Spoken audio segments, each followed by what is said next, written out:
Good Tuesday evening. I'm your host, Adam Blankenship, and Luke Robinson. Join us on the Lake Martin Sports Roundup. Switching things up a little bit, we're going on to a different night, but got a good show filled with guests. We got Lyman Ward, cross-country team coming in to talk with us about their big meet they had this past weekend, and also going to touch on a little bit of high school sports going around in the area. But before I go any further, Luke, how's everything going? It's going good. I'm immediately regretting this blue shirt against that blue background, though. I immediately regret that. Just right off the top, I didn't even think about it, but because we used to have the green screen behind us, so it used to be a different thing. But yeah, there was so much going on in the AHSA in general. So many fantastic games last week, a lot of big rivalries, and we can talk about the games coming up this week as well, because I know Auburn is going to take on Central Phoenix City. Talked about that on Inside the AHSA today. That is just an incredible matchup. Mountain Brook is traveling to Hoover. Mountain Brook, of course, has one of the top players in the state of Alabama in Harold Joyner, and so he's going to be going up against a very stout Hoover defense. And Hoover's got two fabulous wide receivers, both of them committed to Auburn. And so there's just going to be another great week of high school football. Can't wait to do the scoreboard show again this Friday night. Yeah, definitely. And I have to say, I'm really looking forward to the Auburn and Central Phoenix City matchup. It's going to be a ton of talent on the field. I was shocked with how Auburn played and beat Opelika this past Friday. Yeah, and you know, there's a great story there. A lot of people may not have known that Gene Chiswick's son, Callie Chiswick, plays for Auburn High School. And he's had 3 interceptions on the year now, had 2 the other night against Opelika. And I have not completely verified this story. I think it's true.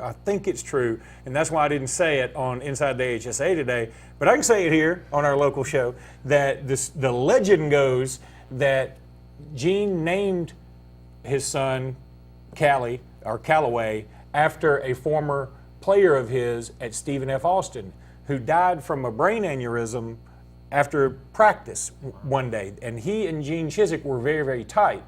And so apparently that's why he named his son Callaway. I think that's his middle name. I think it's Eugene Callaway Chiswick. But anyway, I just thought that was just an interesting story. It gives you a different perspective on some of these things sometimes. But frankly, I'm glad to see the younger Chiswick do so well at Auburn High School. And they've got another young man who's a 4-star recruit. I won't even attempt to pronounce his name. I let the play-by-play voice of the Auburn Tigers earlier today on Inside the HSA go that route. But yeah, that game's going to be something else. Justin Ross, of course, #1 player in the state of Alabama, plays for Central Phoenix City. And I had really set my sights on going to the Mountain Brook Hoover game and just screaming into the scoreboard show on 2 wheels. But I think I may ease over to that Auburn Central Phoenix game and at least try and catch the first couple of quarters. Yeah, definitely. And that's my plan also. I do a little side work here for John Kennedy and these guys. And that's the game I'm headed to this Friday, so I'm really excited about that. Had my opportunity to do my first play-by-play commentary this past Friday. Oh, wow. I did that. For who? It was Coosa Central and Fayetteville. Wow. In Fayetteville. So it was a learning experience right there, but it was a great time.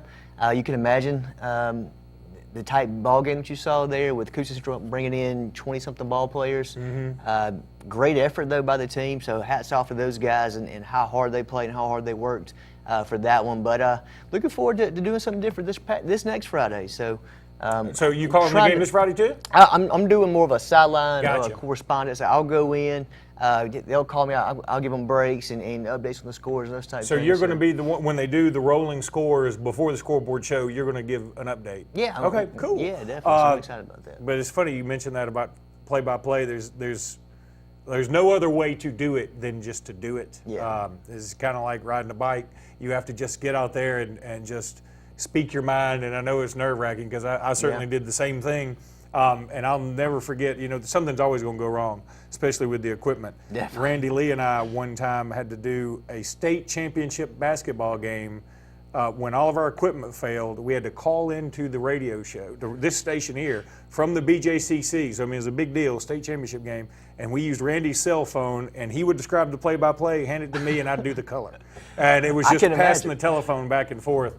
It's one of those things where you just you have to make do with what you got. Oh, yeah, definitely. And this was actually my first time doing play-by-play. I've done color before in the past, and when I got there, I kind of assumed that was going to be my role for the night until about 15 minutes before kickoff. And I was like, oh, okay, I guess we're going to learn on the fly here. But it worked out well. I enjoyed it. I actually enjoy doing play-by-play better, to be honest with you. Yeah, play-by-play, frankly, is easier because when you're doing color, they expect some type of analysis that they don't know about. When you're doing play-by-play, they just want you to describe the action. Exactly. And I've learned that play-by-play, though it takes a lot more words, it's a lot easier to do, I think. We're going to have some kids on from Lyman Ward Military Academy here in just a bit. We're going to let you speak with them, but they won a big cross-country meet, the Wildcat Invitational in Anniston the other day, and they've got so many great things going on at Lyman Ward, and we really appreciate their sponsorship, just good people all the way around, and so certainly we'll let them get up and talk about all the things going on at that academy here very shortly. Yeah, definitely. I'm looking forward to the interview too, to catch up with these guys and see what all they got going on, because I know, or I can't imagine the amount of training and running that goes into that. So it's going to be fun to catch up with them in a few moments as well. You know, it's funny, and they're here, so they may understand, they may still do it. I went to Indian Springs High School in Birmingham. To say we were a little more lax than Lyman Ward would be taking it to the next level, but we were just, you know, sort of carefree kind of school. I was far and away the most conservative person there. There you go. And every time we went there, I mean, it was just a clash. We used to play them in basketball, and it was really one of our more heated rivalries. I don't know if they do that anymore, though. I think because I don't know if Indian Springs plays Lyman Ward anymore, but that was really one of the more fun basketball games I played in every year because I got to come home to Alex City, spend the night, and then drive over. But it was just two different worlds, and but it was always a lot of fun. So anyway, we're going to have them on here in just a second. We probably need to get a break, I'm assuming. Yeah, I figured so. So that's coming up. But we've got a full show lined up for you. Looking forward to catching up with these guys, and we'll talk more about some of the high school action from this past weekend. More on the Lake Martin Sports Roundup right after this. If you're seeing the American cockroach, throw up the red flag. Ladybugs, throw up the red flag.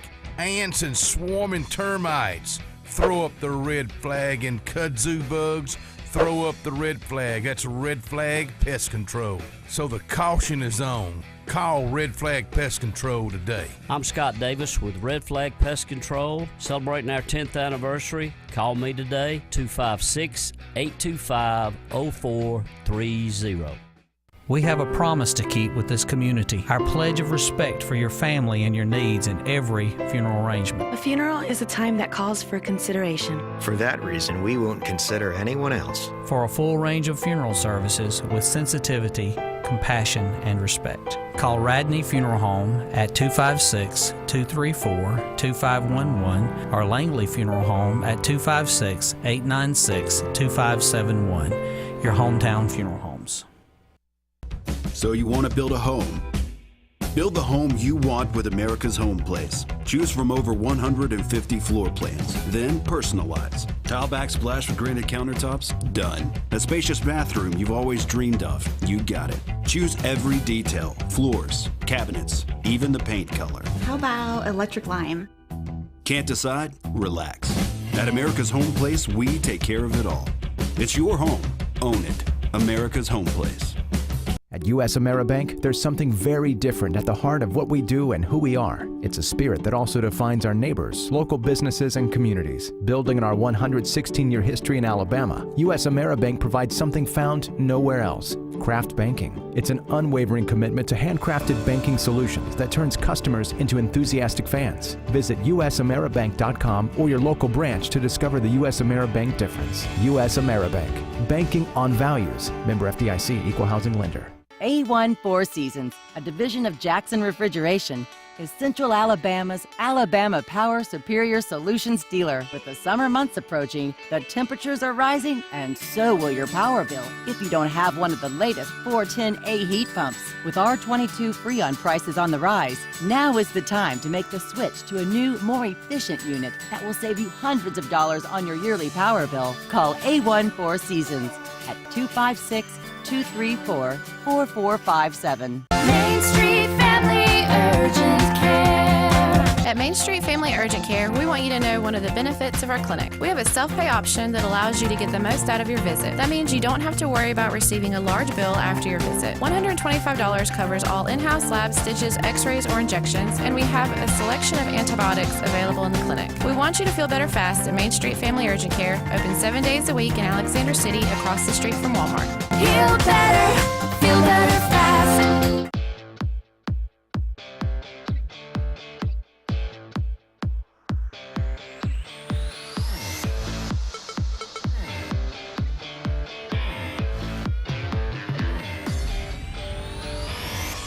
Welcome back into Lake Morton Sports Roundup. I'm your host, Adam Blankenship. Luke Robinson's kind of stepped off and let these fine guys that are here come in and talk with us a little bit. We're being joined now by the Lyman Ward cross country team who wanted to come in and talk to us, and we want to talk to them a little bit about the big races they had this past weekend. Guys, introduce yourselves. Just tell us a little bit your name, where you're from, and what year. My name is Garner Phillips from Prattville, Alabama. 17, first year at Lyman Ward. I'm Rogan Norell, and I live in Camp Hill, and I've been at Lyman Ward for 4 years. My name's Kendall England. I've been at Lyman Ward for the past year, and I'm a senior. My name is Solomon Harris. This is my 3rd year at Lyman Ward, and it's my first time doing cross country, and I'm looking forward to the rest of the year. Definitely, and I know that's a very demanding sport. I can imagine how much running goes into it. Go through a typical day as far as practice and training and everything that you guys would do. Well, I mean, it's pretty, you'd be surprised, going to military school, we're pretty busy, all the time. And a little bit, right? Yeah, so getting a practice in is just hard enough. So when we we go through a pretty hard day and we still, oh man, we kind of look forward to a good day of practice, you know what I mean? Even though it's not fun, but we look forward. We earn the burn. You know what I mean? Yeah, it definitely, and it definitely shows you if you're not working out as hard or training as hard as you need to. Surely on the course too. And let's talk about some of these medals and everything you got here. You're decorated, right? Yeah, I've been here a lot longer than these guys have. So I've been here almost 4 years, and Phillips just showed up a couple weeks ago, and England's been there only a few months, and same thing with Harris has been there about a year. So I mean, I have a lot of more experience. So this was just being there, getting involved. Now, I'm sure there's more to it than that, but so that seems like this right here is the guy to go to learn the ropes a little bit. Battalion commander. There you go. Yeah. All right, well, let's talk a little bit about this first race you guys had this past weekend. It was a Wildcat Invitational in Anniston, and there's a 5K, correct? Yes. Okay. Yeah, most high school races are 5K, but how many other schools and teams do they have there? There's about, I think, 11 teams, yeah. So. And how did you guys end up doing in the meet? It was pretty good. I mean, we went there. We didn't really expect to do anything because we're a small private school and it was a public school meet, and so but we just went out there, ran our race, and it happens. It's cross country, man. It's all will. Now, did I hear that you set the course record? I did, yes. Really? So what was your time in there? It was 17:35. 17:25. All right, and I'm guessing this is all uphill and. Oh yeah, there's a big hills, muddy, man. It was rough. Yeah. Oh, wow. Well, congratulations on that feat there. I know that's something to be proud of. I'm sure all these guys and everyone back at Lyman Ward's really proud of that. But talk to us a little bit about the season. How many meets you guys have or races you have coming up? Right now, I think we have 5 scheduled in the AISA, which is the Independent School Association. And then we're going to go to a few other ones, some opens across Alabama. I think we're going up to Riverside Military Academy in Georgia for a pretty big one up there. So when you're going to these, what kind of courses are they? Are they public courses, or does schools have some of these courses? Yeah, how does this it's work? I mean, sometimes they're like just sports complexes, and sometimes they're just high schools. So it varies. A lot of them are harder than others. Yeah, definitely. And you touched on when you're coming in that you guys are at a military school, so you have other things going on besides cross country. Lay out a typical day for some of our listeners and viewers. I mean, so we wake up about 6:45. We get dressed, clean our rooms, do some barracks maintenance.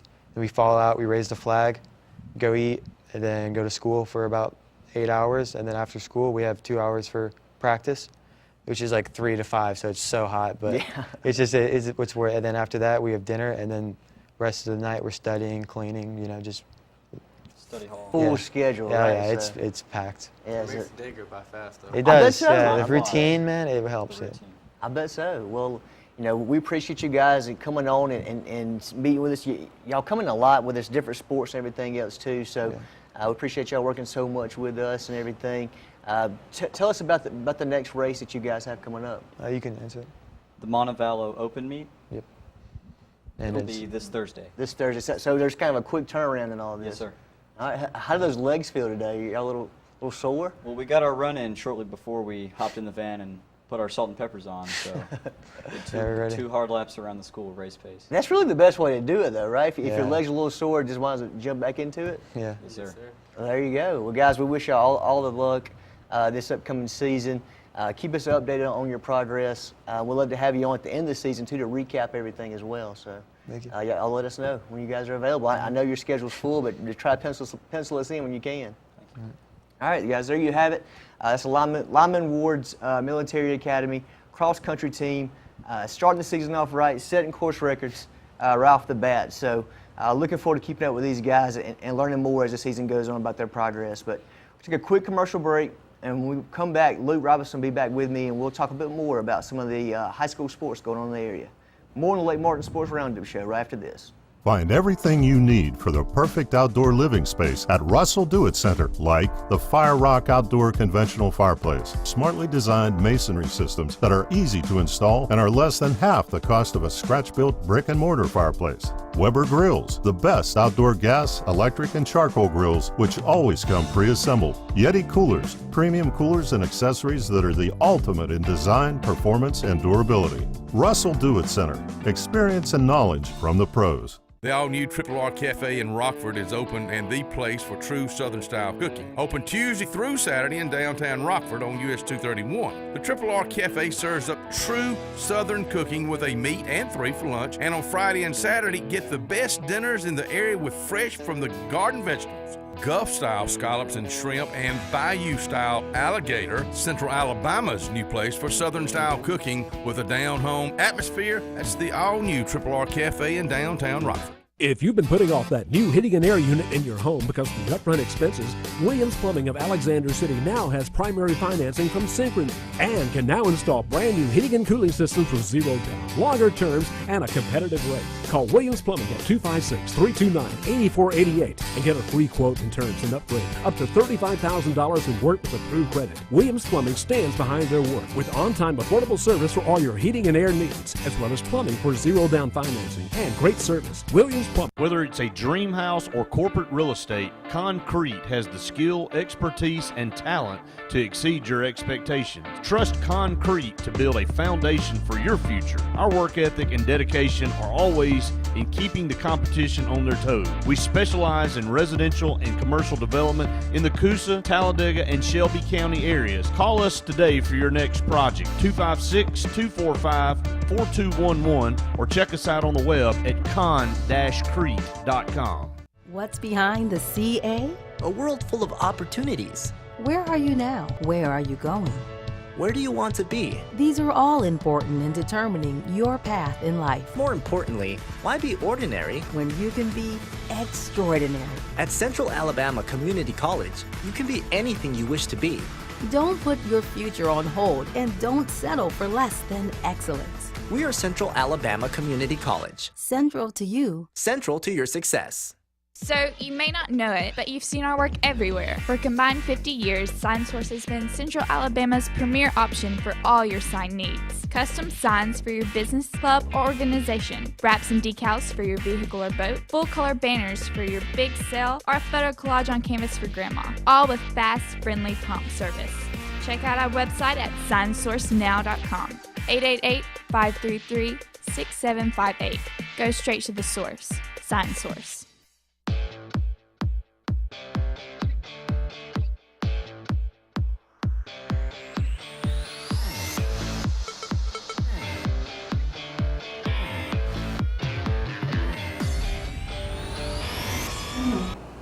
Welcome back in to the Lake Martin Sports Roundup. Luke Robinson here now with Coach John Parton of Lyman Ward Military Academy, and I've discovered very quickly that if I ever want to feel bad about myself, I just ask him about his accomplishments and compare them to my own. This guy is something else. Coach, thanks so much for being with us. Oh, anytime. first of all, you just got here. I mean, we've been talking on the couch while your students were up here going over their accomplishments, and you and I were talking on the couch, and it never came up about where you're from and how you got to Lyman Ward, but you just got here. Yes, sir, I sure did. So tell everybody where you came from and what you did before that. 22 years I was in the Marine Corps. I retired and actually became a Marine Corps police officer.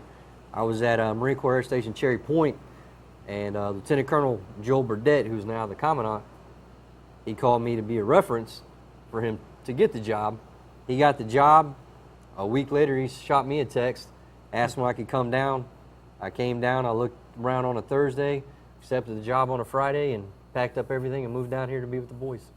So talk about moving from North Carolina to Alabama. Had you been to Alabama before? Did you know anything about it? A lot of the greatest Marines I've ever served with have come from Alabama. 3 of my best commanding officers are from Alabama, so I knew it was a great state. I've never spent any time here. It's hot.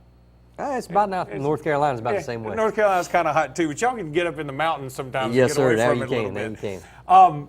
I want you told me a story on the couch over there about how one of the kids from one of the other schools started talking a little trash. Oh, he did. Started talking a little trash, and I think it backfired. So why don't you tell that story? Rogan, being Rogan, they're moving up to the starting line, and Rogan walks past, hears a young man talk about how he was the county champ. He's got the fastest time. So Rogan goes, nice spikes. So he goes, yeah, I know. And he asked Rogan, what's your run time? Rogan told him, I'm about 19 minutes. Gun went off, and I think it was the last time that young man saw. He got a good view of Rogan's Oh, spikes. he did, from the backside. He sure did. That's funny. I mean, it's so interesting when things like that happen. It's almost like a fable. It's great. Oh, yes, sir. A moral to that story. So how long have you been involved in cross country? For a long time? I have. Actually, when I retired out of the Marine Corps, I went to Berkeley College in New Jersey. I was stationed in New Jersey when I retired.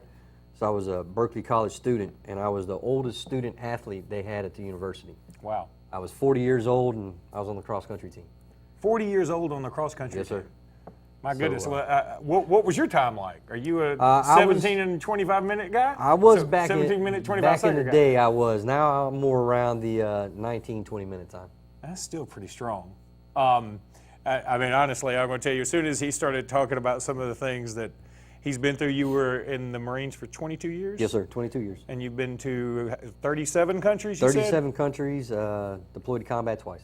That's absolutely amazing, and thank you so much for your service. I mean, really, we really appreciate you. Get chills up here talking to guys like you, I promise you. So you've done so much for us, and we certainly do appreciate it. Talk a little bit more about Lyman Ward for a second. I asked you if you have any involvement with the football team. Obviously, we're in Alabama. Football's the thing. Yes, sir. And I know Lyman Ward has a good football program. And do any of your cross-country guys play football as well? No, not this season they don't. I think a couple have tried in the past. Football and cross-country, I know the football coach would love to get some of my boys on the team just for the speed aspect of it. But it's different mindset, different muscles, and it's a little bit different sport going around. But there are some great things going on with Lyman Ward football team. We got a new coach this year, Coach John McNeil. He's very involved with them. He's pushing them hard to get a good winning season. One of our TACs, which is one of the guys that are with the boys every day, teach, advise, and counsel. He's actually going to school at Auburn. And he talked to the punter at Auburn, and we actually had 4 of the players show up for our practice on Monday. They were out of school, we were in school. So the boys got a big kick out of that. 4 Auburn football players showing up to run a practice with us. The boys were very excited. Oh, that's awesome. That's really a great story. You guys do so many great things over there, and just a lot of big things happen with Lyman Ward, and we appreciate your sponsorship, and we appreciate certainly your service, and you've got some fine young men over there. We sure do, and we're growing every day. Well, that's going to do it for this segment of Lake Martin Sports Roundup. We'll be back in just a minute with more. We have a promise to keep with this community, our pledge of respect for your family and your needs in every funeral arrangement. A funeral is a time that calls for consideration. For that reason, we won't consider anyone else. For a full range of funeral services with sensitivity, compassion, and respect, call Radney Funeral Home at 256-234-2511 or Langley Funeral Home at 256-896-2571. your hometown funeral homes. At A&M Plumbing, you can count on us for dependable, quality service. Our staff is professional, neat, clean, and courteous. We're a fully licensed and insured plumbing company. Call on A&M Plumbing for any plumbing, sewer, or septic problems. We provide a comprehensive line of plumbing repair and installation services to keep your home's plumbing systems in top order. When you need plumbing service, call on the professionals at A&M Plumbing. Service at its best, when you need it most. At US AmeriBank, there's something very different at the heart of what we do and who we are. It's a spirit that also defines our neighbors, local businesses, and communities. Building on our 116-year history in Alabama, US AmeriBank provides something found nowhere else: craft banking. It's an unwavering commitment to handcrafted banking solutions that turns customers into enthusiastic fans. Visit usameribank.com or your local branch to discover the US AmeriBank difference. US AmeriBank, banking on values. Member FDIC, equal housing lender. Scotty Fortenberry is Dadeville and the Lake Martin area's full-service Alpha agent. His office on Broadneck Street offers comprehensive life, home, auto, and boat insurance at Alpha's competitive rates. Scotty and Alpha Insurance are Alabama's #1 life insurance company for a reason. You'll always get the personal attention you and your family need. Scotty also has your commercial needs covered, so whether it's just a quote or full insurance evaluation, call Alpha agent Scotty Fortenberry at 256-825-9211. Whether it's a walk-off home run, a game-winning touchdown, or a buzzer beater, make sure Jay's Sports Grill is in your lineup. Located in downtown Sylacauga and a short drive from Highway 280, Jay's has the food you're looking for. Whether it's wings, fingers, burgers, or salads, they have it all. Come bring your family for a great meal, come hang out with your friends for the big game, or call them at 256-207-0700 to place your order. Make sure Jay's Sports Grill is in your lineup. Walls Tire, just a mile past the bridge on Highway 280, is the Lake Martin area's complete automotive solution. At Walls, you'll find a dedicated staff offering top quality service from routine maintenance to a full engine overhaul and everything in between. Brian Walls and the folks at Walls Tire are local folks that you know, and they provide the best service always at a fair price. Find out what the rest of the Lake Martin area already knows. Walls Tire is the Lake Martin area's complete automotive solution. Just a mile past the bridge on Highway 280.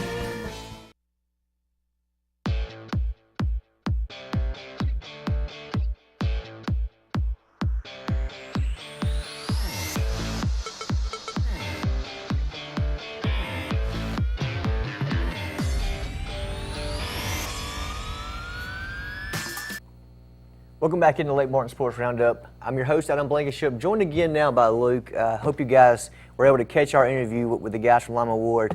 Had an outstanding time talking with them, talking about the early success of their cross-country team, and also learn a little bit about their coach, who is really impressive, right? You know, there's, again, no better way to make yourself feel bad about yourself and the very few things you've accomplished in life than to sit next to that gentleman, because I'm telling you, he has spent 22 years in the Marine Corps, been to 37 countries, done 2 tours. I mean, just really an amazing story. And, you know, also, you got to respect a guy who's willing to take a chance. He's in North Carolina, he gets a text, and like, hey, we got an opportunity for you at Alabama, just packs up and leaves and comes on down. I mean, just respect that type of adventurous spirit and all those things. So, yeah, and from him talking, it seems like he's just used to that. I think he said over 37 different countries. He's been to 37 different countries. I'm not sure I've been to 37 counties. Yeah. So, right. yeah, That's it's just cool. It's really cool. And they're doing some great things over at Lyman Ward, and really everybody should support them. Certainly all they can. Moving over to other high school football, I know Dadeville got a big win over Reeltown this past week. BRHS got what I think is a much-needed win, and they've got Pelham coming in this week. Yeah. I certainly think that's a winnable game for the Wildcats. And look, I'm going to lay it out there like I see it. Like I've heard it. I did not hear a lot of optimism over the summer about BRHS, but I think people's attitudes have turned around. I think it sounds as if maybe this season is going to be a lot better than people thought, and maybe really special. So I think that's an exciting time, especially considering how things went last year. Yeah, definitely. And going into it, everyone's kind of had more issues with the offense than anything. And I think early on in the season, it's going to take a little adjustment time to get that timing down. I think it's the big thing on offense. I think people were kind of expecting, but not as strong as they were on the defense. The defense played a really outstanding game this past Friday. I think that's going to be key for them. It's going to be huge, especially when you get later on into the season with other 6A opponents who like to spread the defense out a little bit and score a lot. So, yeah, I think everyone's really excited now. I mean, defense, like I said, defense is playing really well. Gotta love Benjamin Hendricks. This is a guy that I know personally. I can't say enough good things about him, and he was all over the field. He was making tackle after tackle just like he always does. He's just an ant. He can lift 10 times his body weight, and it's crazy. But yeah, feeling a lot better about where Benjamin Russell is. Certainly, I mean, there's some kinks to work out for sure. And this, again, the schedule has been rated the toughest schedule in the state. It's brutal. Which makes things very difficult. But brutal. And it's tough for Benjamin Russell anyway because 6A, a little bit smaller 6A school, but you know we'll persevere best we can. Yeah, definitely. I'm looking forward to finding out how everything's going to progress. And you speak on Ben Hendricks, and I remember watching him last year and thinking, like, this kid's playing linebacker? Isn't that crazy? And then he's out there killing people. Well, we got a caller. Let's go ahead and get it. Caller, you're on the air. Go ahead. It's Randy. How y'all doing? Hey, Randy. We were just talking about BRHS. How you doing? Glad to be on, and that's a good topic for me to jump in, I guess. You know, I was saying, Randy, that over the summer, just calling it like I hear it, I did not hear a lot of optimism about BRHS's upcoming season. But I think after the game against Stanhope Elmore, which I know didn't count, and this last game, I think a lot of people have changed their tune. I think they have, and if you talk to the coaches, including Coach Horn, throughout the summer, I think he was excited about this team. Now, is there the same optimism that we had a few years ago when we go to the semifinals and many continue to look back and say, what if? And the 4 years leading into that where we had 10-plus wins, I don't know, but you never can tell how a team comes together and how they end up playing. There's been a lot of Benjamin Russell teams I didn't think all that much of, and then you look up as the season goes on, and they've put together a great team. But Coach Horn, the coaching staff, said this group has really worked extremely hard.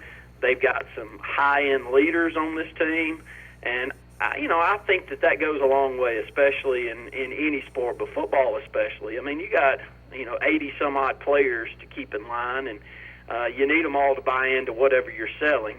And great senior leadership can do that. And I think he feels like he's got a great senior class, and that's going to hopefully lead to a lot more wins for the Wildcats this year. Randy, I know you know something about the Auburn-Opelika game this past week as well, and BRHS has Opelika on the schedule this year. What do you think about the Bulldogs and the fact that Auburn was able to get out of there with a victory this time? Well, it's the first victory for Auburn over Opelika since 2013. And Opelika has not gotten over the hump to win a state championship, but outside of that, they have put together a program that's really second to none here in the state as far as just winning. They just can't quite bring home that state championship. But nonetheless, this is a big victory for Auburn. Opelika's a 6A power. Auburn's a 7A. Auburn, if anything, have slightly had a couple of years that maybe not down, but not up to the standard that they had put together for the decade previous. And I think they're excited about the team that they have. When you look at the defensive effort that Auburn put up against a really athletic Opelika team, it's got to point towards some strong chances for them as we move on into the playoffs. But this is a 7A classification that I think is special this year. But defensively for Auburn, they get several key turnovers. I know Gene Chiswick's son had a couple of those interceptions in that football game that led to that victory. As an Opelika fan, I think you look at it and you say you never want to lose to your rival. But I think this is a much larger victory for Auburn than it is a setback for Opelika, because I still think in Class 6A, good luck with anybody that catches up with Opelika as they move on throughout their schedule this year. Randy, going back to this past Friday against Clay Central, we knew what kind of run attack that Clay Central had coming in. Talk to us a little bit about our defensive front and our linebackers and what they were able to do, because it seems like for the most part they were able to keep Peoples in check. I think that we have, two linebackers on this team that are as good as most here in the state of Alabama, and that's Benjamin Hendricks and Jaden Tuck. And both of those guys, I haven't seen the stats. I mean, just off the hoof, though, I don't know how many tackles Benjamin had, but it was a bunch of them. And he makes plays from sideline to sideline. His motor's always on high. He really runs well. He's physical in the middle. I thought he had a great football game. Jaden Tuck is a 6'4", 6'5", great pedigree with his uncle and many others in that family line that have been tremendous football players. But Jaden ends up with a lot of tackles, and he also has 2 fumble recoveries. He's a kid that, you may not hear as much about on the recruiting circuit, but I'm sure as the season moves on and he plays a physical brand of football this year, hopefully, which is what he does, that you'll start hearing more and more people talking about Jaden because with a 6'4", 6'5" frame, weighing in at 200 pounds, 195, 200 pounds, he's got a frame that you can put weight on. And when you see his pedigree, when you see that bloodline, I have a hard time believing someone's not going to come in and snatch him up and give him a good opportunity at a big program. So to answer your question, defensively, I thought Central Clay has a really good 5A football team. They got a quarterback and a running back that's been there for 3 years starting. If anything, they're equal to what they were last year, which was a 9-3 team. I think this team has a really good chance in 5A. So am I happy that the Wildcats get out of there with a victory? You're darn right, because I think this is still a very good Central Clay team. I thought our offensive line played well. I thought our running backs looked physical. It looked like a Danny Horn coach team. It really did. And look, you don't have many superlatives to say here in the state. When you call a team look like a Danny Horn coach team, that's what you want to be called. And I thought that's what we looked like on Friday night, and I hope it continues throughout the season. Well, Randy, I can't let you get out of here without telling me your thoughts on the Auburn, Georgia Southern, and Alabama, Florida State games. It's hard to say on Auburn, Georgia Southern. As an Auburn fan, you've got to hope that the defense that played and gave up very few yards and looked like they were able to get some pressure up front with some new players, linebacking core that continues to get better and better. You have to look at that as a positive. When you're talking about the offensive side, it was so vanilla, who knows? We'll know this weekend.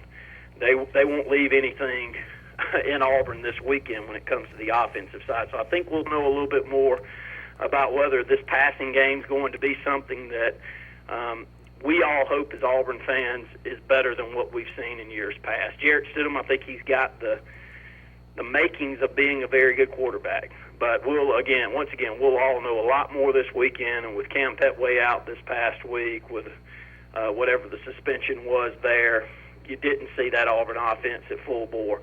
Alabama's Alabama. It is. I'll repeat what your good friend Brian Passing tweeted out this week, and I don't know if you've said this, but Brian said that our kids are going to say one day that how upset the fan base was with a 17-point victory over the number 3 team in the country to start the season. And as Alabama right now, I mean, defensively, when they gave up the touchdown, you almost, as an opponent watching them play someone in the early season, you look at it as a fluke. So this is the same old Alabama team that it's going to take a special outing from someone on the offensive side to keep up with them. I don't know if there's that team out there right now. Offense is not tremendous. Throwing the football down the field by Jalen Hurts, I don't see it a lot better than it was last year, but I really don't know if it matters. I think the running game is going to be as good as anyone in the country, and they'll clean that up just enough to make it tough. So Alabama's Alabama, and Auburn's hopefully a little bit better than we've seen is what I left out of week 1 with. Well, Randy, thanks so much for taking the time to be with us tonight. We really do appreciate it and appreciate your insight. Yeah, glad to be on and hope to catch up with you all in the second in Sports Blitz Live too, Luke. We'll do it. Thank you, buddy. There you have it, Randy Lee, the half of the voice for the Benj Russell Wildcats, as he's joined by Brett Pritchard every Friday night. But it was nice to hear his thoughts on some of the games, and like you said, it goes back to the optimism about Benjamin Russell football now. So it's really good. Yeah, and I think if they get this win against Pelham, things are going to start getting very, very interesting. Of course, the meat of the schedule is coming up, and that's going to be where the story unfolds. But we're going to take a break, and when we come back, hopefully we'll talk some college football. There's plenty to talk about. Definitely. So we'll be right back with you after this. More on the Lake Martin Sports Roundup Show.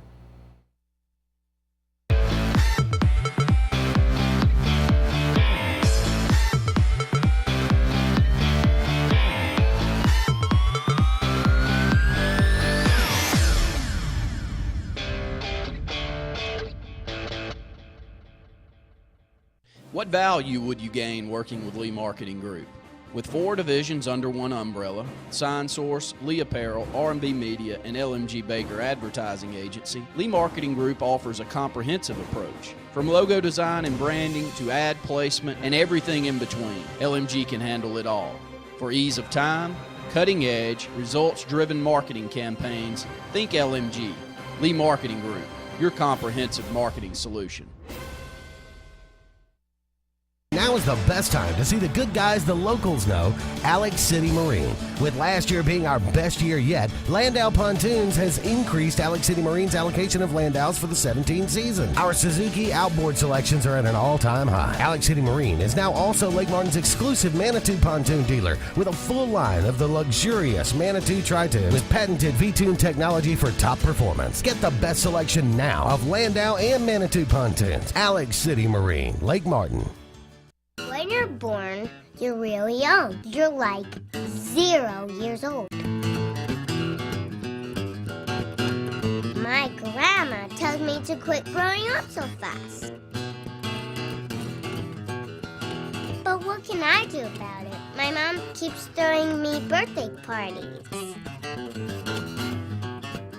Russell Medical, comprehensive care in your corner of the world.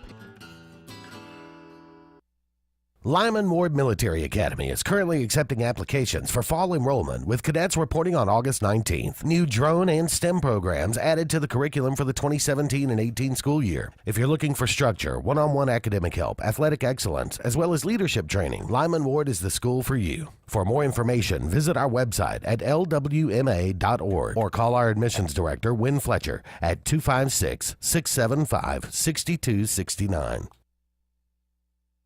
Why buy your next car from Lynch Nissan of Auburn?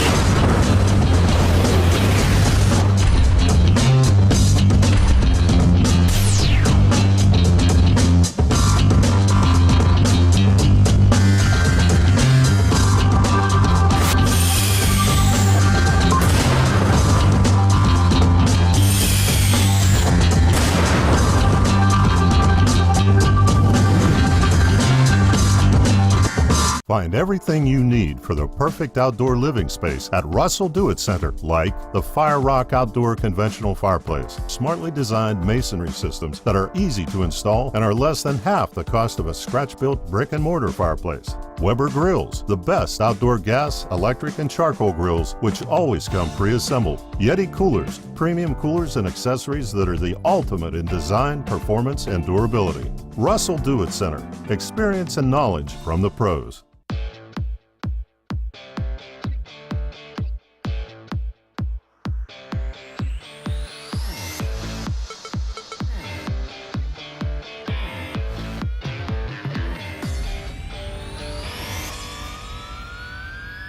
Welcome back into Lake Martin Sports Roundup. I'm your host, Adam Blankenship. Again with Luke Robinson. Last segment, we caught up with Randy Lee and talked a little bit about Benjamin Russell Wildcats and Central Clay Central Volunteers.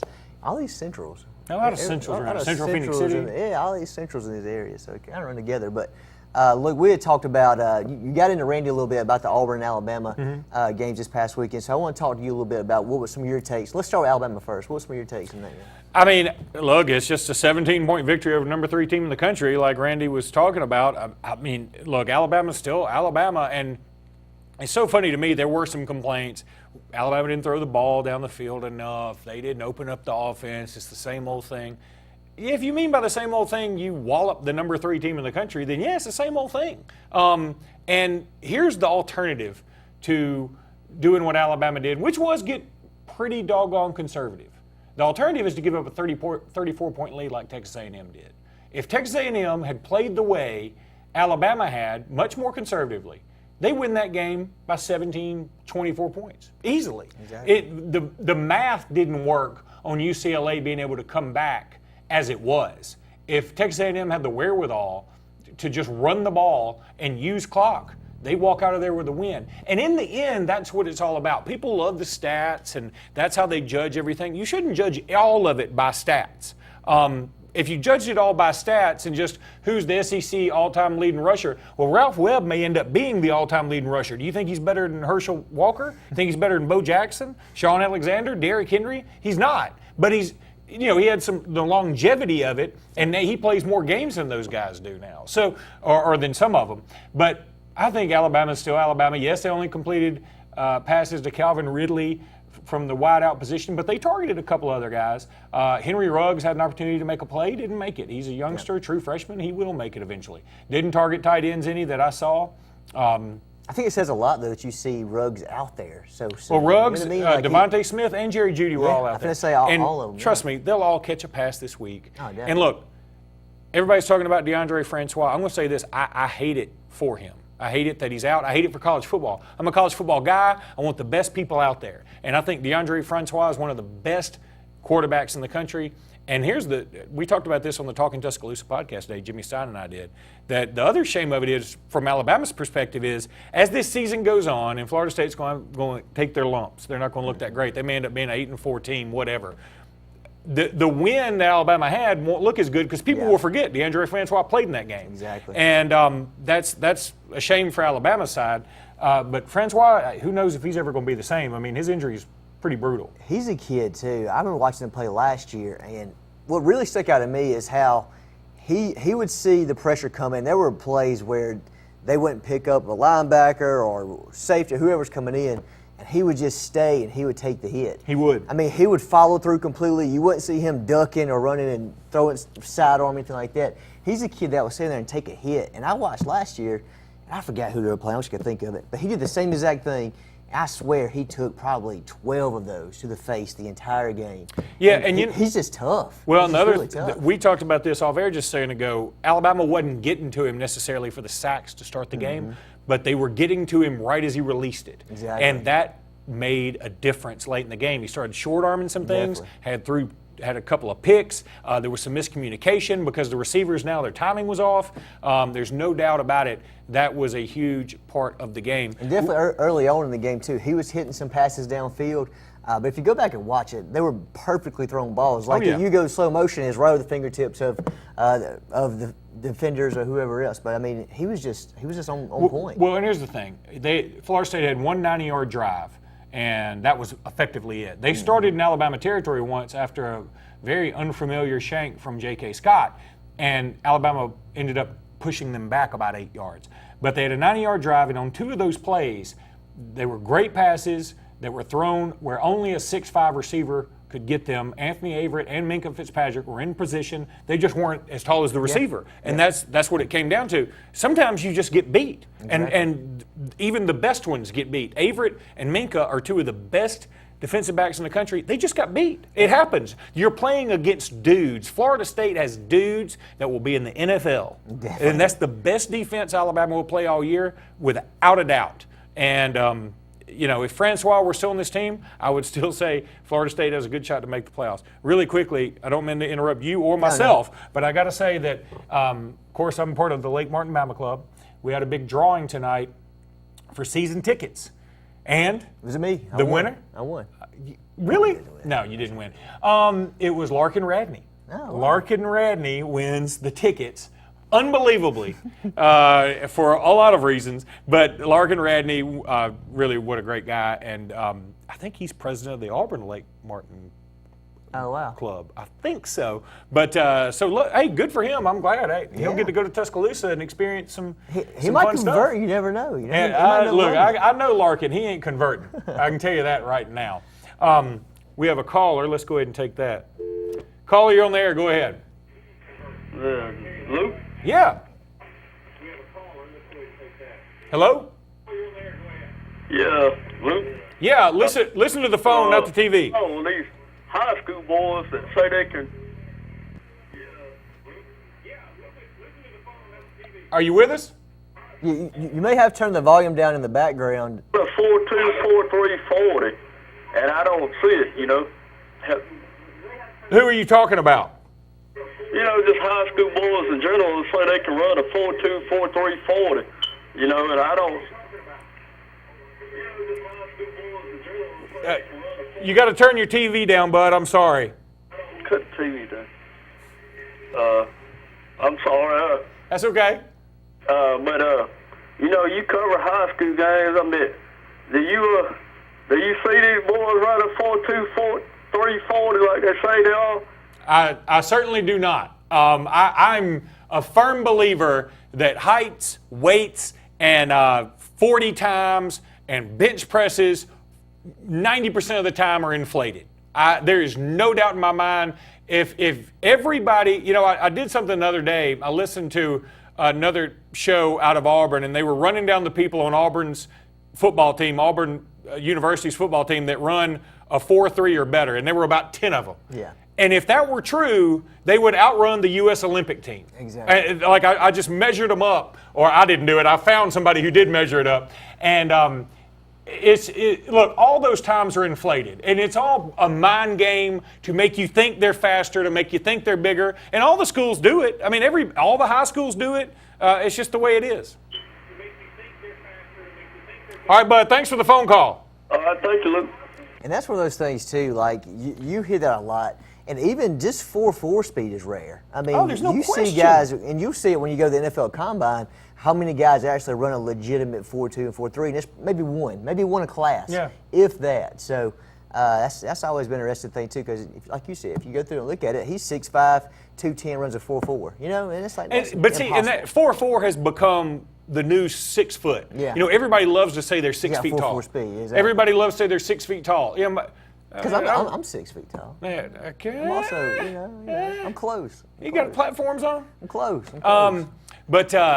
And everybody loves to say they run a 4.4. It used to be 4.5, and that wasn't good enough. Yeah. So now everybody's got to say 4.4, and it just doesn't. I mean, they just don't. And we all accept it now. Mm-hmm. It's sort of like coach speak. Malzahn the other day told us that. Hey, there won't be any suspension. He didn't say there won't be any suspension. He said everybody will be available to play in the game. And I think somebody did actually ask, will there be any suspensions? He said, not that I'm aware of, or something like that. Then, of course, we find out there are 3 suspensions. But there were rumors 2 days before that there will be 3 suspensions, and the correct players were rumored to be that. And I was fine with it. But a lot of people were up in arms. Malzahn lied. Coaches lie all the time. No doubt. And they lie for sometimes dumb reasons, but they lie all the time. And, it's all part of sports. I mean, hey, if lying wasn't in sports, you wouldn't have a play action pass. You wouldn't have a punt fake in basketball. It wouldn't be near as fun either, Yeah, I mean, it's look, I'm fine with that. Every time a player gets fouled in basketball or almost gets fouled, they act like they got fouled. And that's essentially lying. It's all part of sports. Coach speak is part of it. And it's up to us as fans to discern what is real and what's not. And I think at this point, we can figure out that 10% of the things that Gus Malzahn says are correct. Yeah. And whether he thinks he's gaining an advantage, I don't know. But it doesn't bother me. I mean, some people are up in arms about it. And it's sort of like when Saban said, I'm not going to Alabama. People called him a liar for that. What is it? It's not really. Not hurting anybody. It's coach speak. It's coach speak, man. It's not. He's not You lying really under oath. You really think he's going to say in week 14, yeah, I'm going to leave. Yeah, I'm going to Dolphins leave. drafted this. Y'all got me. Y'all got me. Just And y'all at be the patient. time, I Yeah. bet at the time he was telling the truth. Oh, yeah, definitely. At the time, he didn't Things think he was change, telling. right? Yeah, things change. Real quick before the show runs out, I didn't have an opportunity to watch much of the Auburn game. I'm sure you really didn't pay that much attention to it. And I know Andy's going to fill us in on a lot of that. I'm joking. I'm sure you watched it. But more importantly, I'm talking about, or I want to ask you about, what's your thoughts on Clemson? I thought Clemson looked awesome. I thought their quarterback was really strong. Look, he's not Deshaun Watson. I'm not pretending that. But I thought Clemson did what you're supposed to do against that opponent. Yeah. And, again, Auburn didn't look great against Georgia Southern, but I'm not.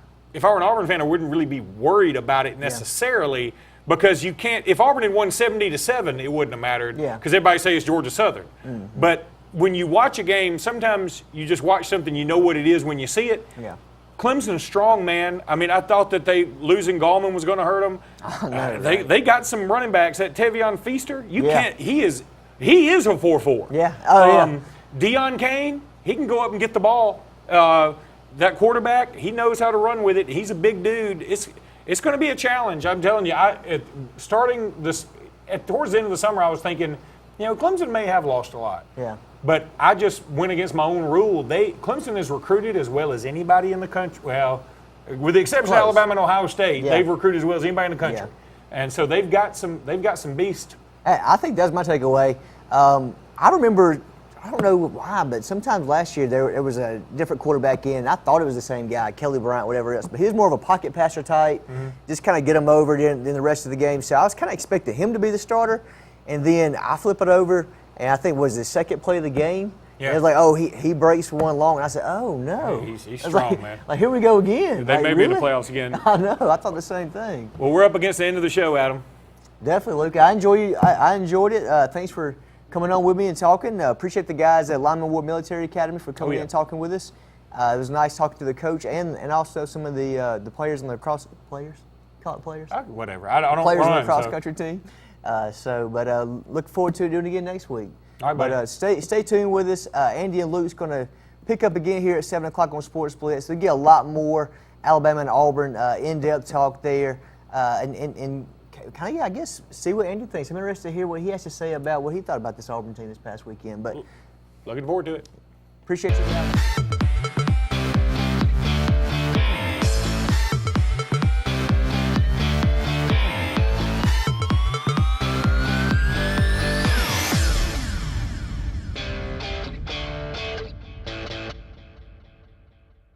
Lake Area Realty is Lake Martin's Century 21 real estate company that proudly serves all the Lake Martin area. Rhonda Gaskin and her staff of caring professional realtors offers full sales for buyers and sellers in the area and can even help you with finding rentals or managing your current property. Whether it's your dream lake home, waterfront property, area family home in town, or just a starter home, Lake Area Realty can handle it all and advise you on all your needs. Buying and selling real estate is important to the professionals at Century 21. Lake Area Realty are your friends in real estate. Call or visit lakearearealty.net. Okay, so the new Ford F-150 with its high-strength military-grade aluminum alloy body just blew the doors off the competition. Now it's time to blow their tailgates off, too, by adding the new, more powerful next-generation 3.5-liter EcoBoost engine and an all-new 10-speed transmission, cranking out more power and acceleration, more efficiency at the pump, and the most torque of any half-ton pickup. This is the Ford F-150. Boom. Ready to put some fun in your life? Whether it's Central or East Alabama, North Alabama, West Georgia, or wherever you're from, Fun Carts of Opelika is your authorized E-Z-GO cart dealer that has no limits on a perfect E-Z-GO cart. Whether it's a fully customized cart or a stock-made cart, we'll deliver it on time and at the best price. Fun Carts gives you the service after the sale, so no matter if it's hunting, tailgating, motorhoming, fleet rental, or just a better way to get around, Fun Carts of Opelika has it and will customize it to your needs. Visit us in Opelika or call us or visit online for the best E-Z-GO carts. Put a little fun in your life with Fun Carts of Opelika. Lex Wedgeworth has been the most trusted pest control company for a generation, and now we're proud to announce our new name, EnviroCare. You can expect the same high standards for all your pest control needs, and EnviroCare's exclusive SentryCon termite colony elimination system that provides the industry standard to protect your home or business. The EnviroCare SentryCon termite protection protects your home year-round. Call the professionals of EnviroCare throughout Central East Alabama. Call for a free estimate. Nobody cares like EnviroCare, the next generation of full pest control for your home or business.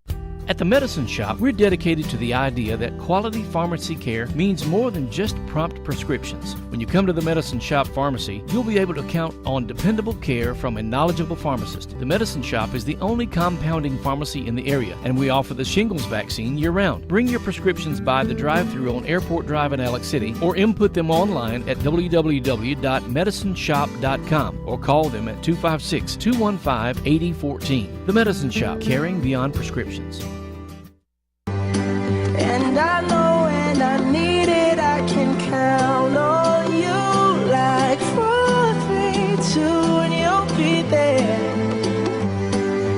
that's what friends are supposed to do, oh yeah. You can count on the caring team at Brown Nursing and Rehabilitation. Our services include physical, speech, and occupational therapy.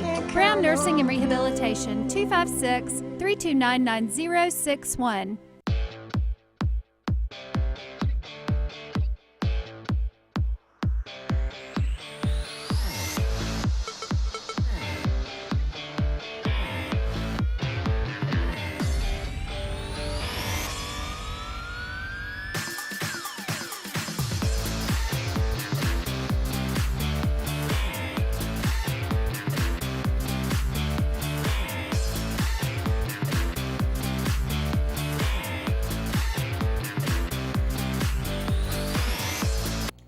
Hello again, everyone, and good Tuesday evening. Welcome in to the latest edition of Sports Blitz Live. I am your host, Jacques Cousteau. As I needed my scuba gear to get over to the TV studio tonight, as a deluge has hit Alexander City. Well, it's like the ocean blue behind us. And it is. And once again, I immediately regret this blue shirt choice. Well, we're kind of, it's an all blue night. I don't know. I don't know. There's something, different shades of blue, 50 different shades of blue. But we appreciate you joining us tonight. I am Andy Graham. He is Luke Robinson. We'll be with you until 9 o'clock talking about everything going on in the world of sports. And this is the time of year when it's really fun to have a show like this because there's so much to talk about.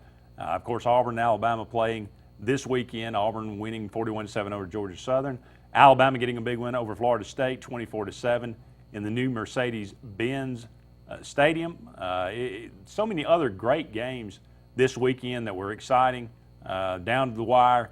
You know, of course, there were some terrible games as well, but a lot of great games. So we'll talk about those, especially in the SEC. A lot of high school games this past weekend. We'll talk about those to start off the show, but a lot to get to. I don't want to kind of waste any time. We'll got a couple of guests. Hopefully, we'll get to tonight. Don Munson will be on with us. He's the play-by-play man for the Clemson Tigers. We'll get his thoughts on that team, what they did this past weekend as Auburn will travel to Death Valley Saturday night. And that should be one of the marquee matchups of the day. But, you know, Texas A&M, maybe one of the most monumental collapses ever, or one of the greatest comebacks, however you want to look at it. If you're a UCLA fan. It's a collapse. Yeah, it was a collapse. Florida, I thought just really got bludgeoned by Michigan. South Carolina got beat pretty much all up and down the field all day, but won the scoreboard. And really, that's all that matters. So, you know, that was a Tennessee. You were really really low on Tennessee. Well, and I had every reason to be. Absolutely. Georgia Tech had it. 535 yards going rushing in for the touchdown. They would have easily put the nail in the coffin of Butch Jones. No doubt. I mean, he had already begun updating his resume with was once champion of life. Team 121. Yeah. They're on the march. The whole trash can thing, it's so goofy. But it dawned on me as Tennessee was making this comeback. I'm an Alabama fan. We play Tennessee every year. I want Butch Jones to be there. And even though I revel in their misery sometimes because of the Tennessee, Alabama stuff from the early 2000s, and Phil Fulmer in general. But at the same time, I don't want them to fire Butch Jones. I don't want them to be so miserable they fire him. Still a decent chance that's going to happen. I would say so. Look, they don't still look like look a great bad. team. Yeah, they look like a bad. good thing. I kept hearing about Dormady and how he looked good he didn't look good. No. There's nothing about him that looked good. He kind of looked like a high school quarterback. Compare him to all the other quarterbacks from the SEC the other day. I mean, he was a lower tier performance. I mean, you got guys like Drew Lock throwing 7 touchdown passes, winning it. Now, Missouri's got their own set of issues, okay, defensively. But it was kind of cool to see them throw for that much. I'm glad they're throwing it all over the place. So I don't know. I just thought that Tennessee didn't look that good. I don't think they deserved to win. I think it's a little different from UCLA, Texas A&M. I don't think Georgia Tech gave that game away. Tennessee did make a play to cause that fumble. Georgia Tech doesn't even have to score there if they just don't fumble. You know what I mean? And if they could make a field goal, that would help. Let me say this about that. that some folks that were at the game that got to be on the sidelines, they said the turf there is interesting because Alabama had some problems too. Now, Alabama's always got problems kicking field goals. But I don't think it's coincidental that Alabama missed 2, Georgia Tech missed 2. They were all pretty bad misses too. Yeah, he duck cooked that right one. I don't know if I don't think even if it didn't get blocked, I think it was going to miss. It was going to duck cook again.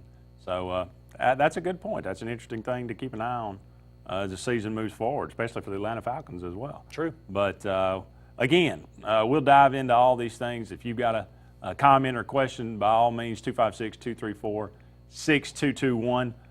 We'll start off with high school in the first couple of segments, then we'll move into the college ranks. There were some really great games this weekend. Of course, you and JJ on the scoreboard show again on Friday night. I caught most of that. Of course, I'm in bed by 11. I mean, that last hour. I'm 11, sure, you night owl. I'm sure you guys are doing a bang-up job. But let me tell you, by about midnight, I am running on fumes. I'm sure. But because I'm usually in bed by about 9:15. So, yeah, it's Friday nights are kind of rough for me now. Let's just talk about the local stuff first. Benjamin Russell gets an opening night win over Clay County, 28-14. Last year, Clay County, in Clay County, goes on a death march, basically, about 18 plays, puts the game away. That's kind of how this one ended. I mean, Benjamin Russell had a lead, but they were able to go on a long drive to kind of really put it away, 28-14. I guess that's a good sign moving forward. Yeah, I don't think there's any doubt about it. Look, it's much better to get an opening win than it is a loss, but I also think the way Benjamin Russell did it, look, they got down 14-7, and I'm going to be completely honest, I thought Benjamin Russell was about to lose that game, and I thought the wheels were going to come off. Fortunately, that didn't happen, and I think it speaks to the fortitude of the team.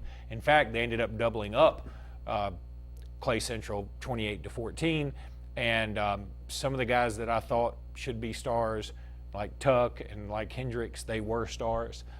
They did what they needed to do, and I think they've got some good senior leadership on this team, and they may not let them be the record some people feared they would be. I don't get the inside info on BRHS necessarily, but I'm just like everybody else. I get to hear some things, and people talk about it all summer about what you expect out of the team, and I would say that the expectations weren't all that high. But now, after the Jamboree game against Stanhope and after the win this past Friday night against Clay Central, I think people's spirits are on the uptick, and I think this team might be a lot better than we suspected. That would be good news, certainly for Danny Horn. I know he wants to he's definitely in the twilight of his career, but he certainly doesn't want to go out the way his career has gone for the majority. That's true. You want to end it on a high note, certainly. Not that he's retiring, not we're pushing him out the door by any means. Dayville and Reeltown, that classic rivalry, got pushed to Friday because of inclement weather, at least the threat of inclement weather. On Thursday, Dayville scores late. That game was, 10-8 forever. I think they end up scoring late and take the win 14-10. Yeah, and just an interesting score and a very heated game. And I don't know a ton about that game. I just know that Dayville came back right towards the end. And, Reeltown starting out 0-2. Who would have thunk it? This is true. Reeltown needs to. I think they'll have a chance to this week, but certainly that was not in the plans to start out 0-2. Horseshoe Bend gets a win 18-10 over Donahoe. Poor Central Coosa. I thought this was an opportunity, one of the maybe few opportunities they might have.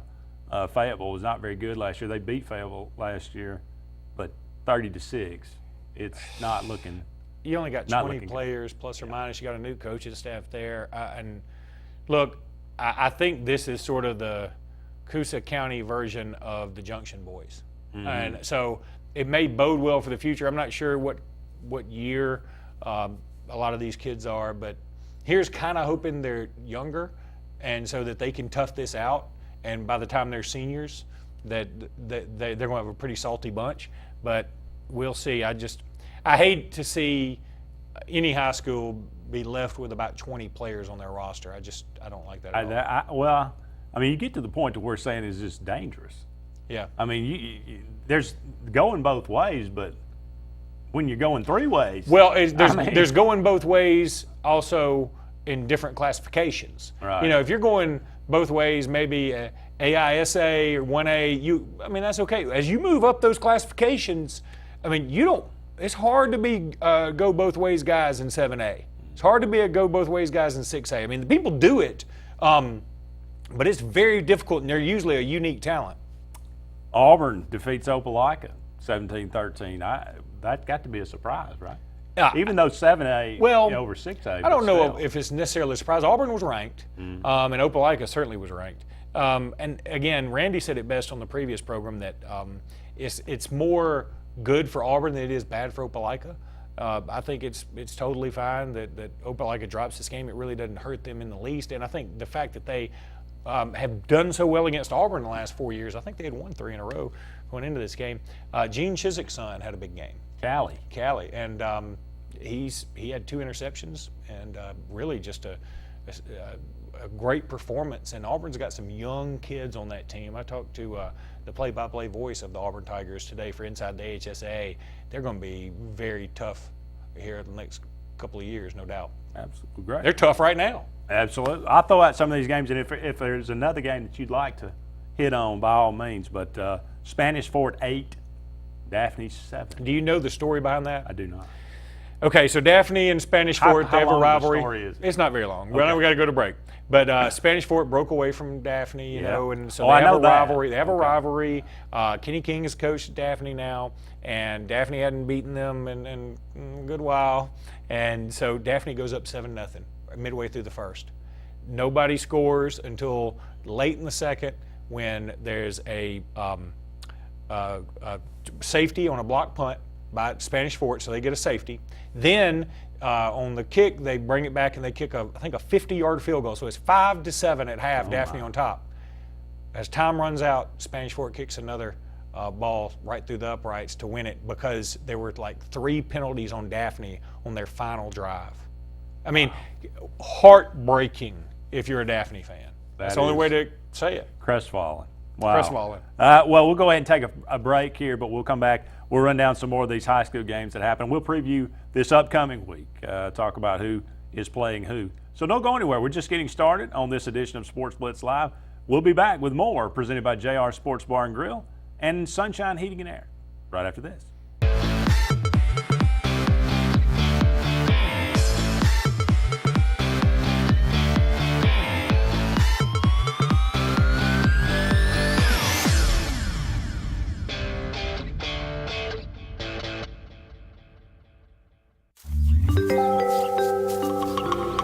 What's the verdict?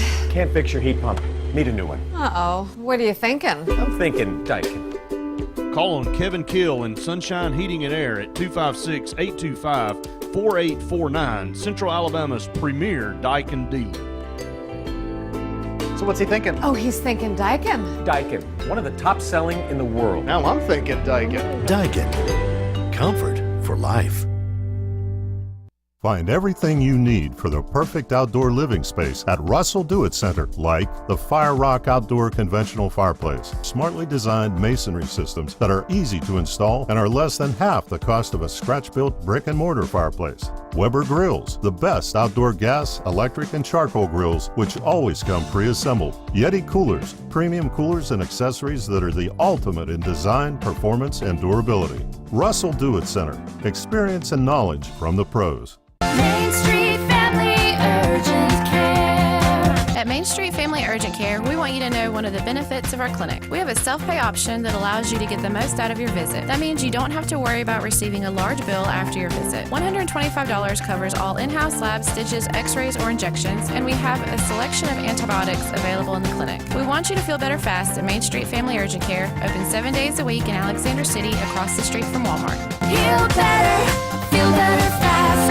Ready to put some fun in your life? Whether it's Central or East Alabama, North Alabama, West Georgia, or wherever you're from, Fun Carts of Opelika is your authorized easy-go kart dealer that has no limits on a perfect easy-go kart. Whether it's a fully customized kart or a stock-made kart, we'll deliver it on time and at the best price. Fun Carts gives you the service after the sale, so no matter if it's hunting, tailgating, motorhoming, fleet rental, or just a better way to get around, Fun Carts of Opelika has it and will customize it to your needs. Visit us in Opelika or call us or visit online for the best easy-go karts. Put a little fun in your life with Fun Carts of Opelika. If you're seeing the American cockroach, throw up the red flag. Ladybugs, throw up the red flag. Ants and swarming termites, throw up the red flag. And kudzu bugs, throw up the red flag. That's Red Flag Pest Control. So the caution is on. Call Red Flag Pest Control today. I'm Scott Davis with Red Flag Pest Control, celebrating our 10th anniversary. Call me today, 256-825-0430. Okay, so the new Ford F-150 with its high-strength military-grade aluminum alloy body just blew the doors off the competition. Now it's time to blow their tailgates off, too, by adding the new, more powerful next-generation 3.5-liter EcoBoost engine and an all-new 10-speed transmission, cranking out more power and acceleration, more efficiency at the pump, and the most torque of any half-ton pickup. This is the Ford F-150. Boom.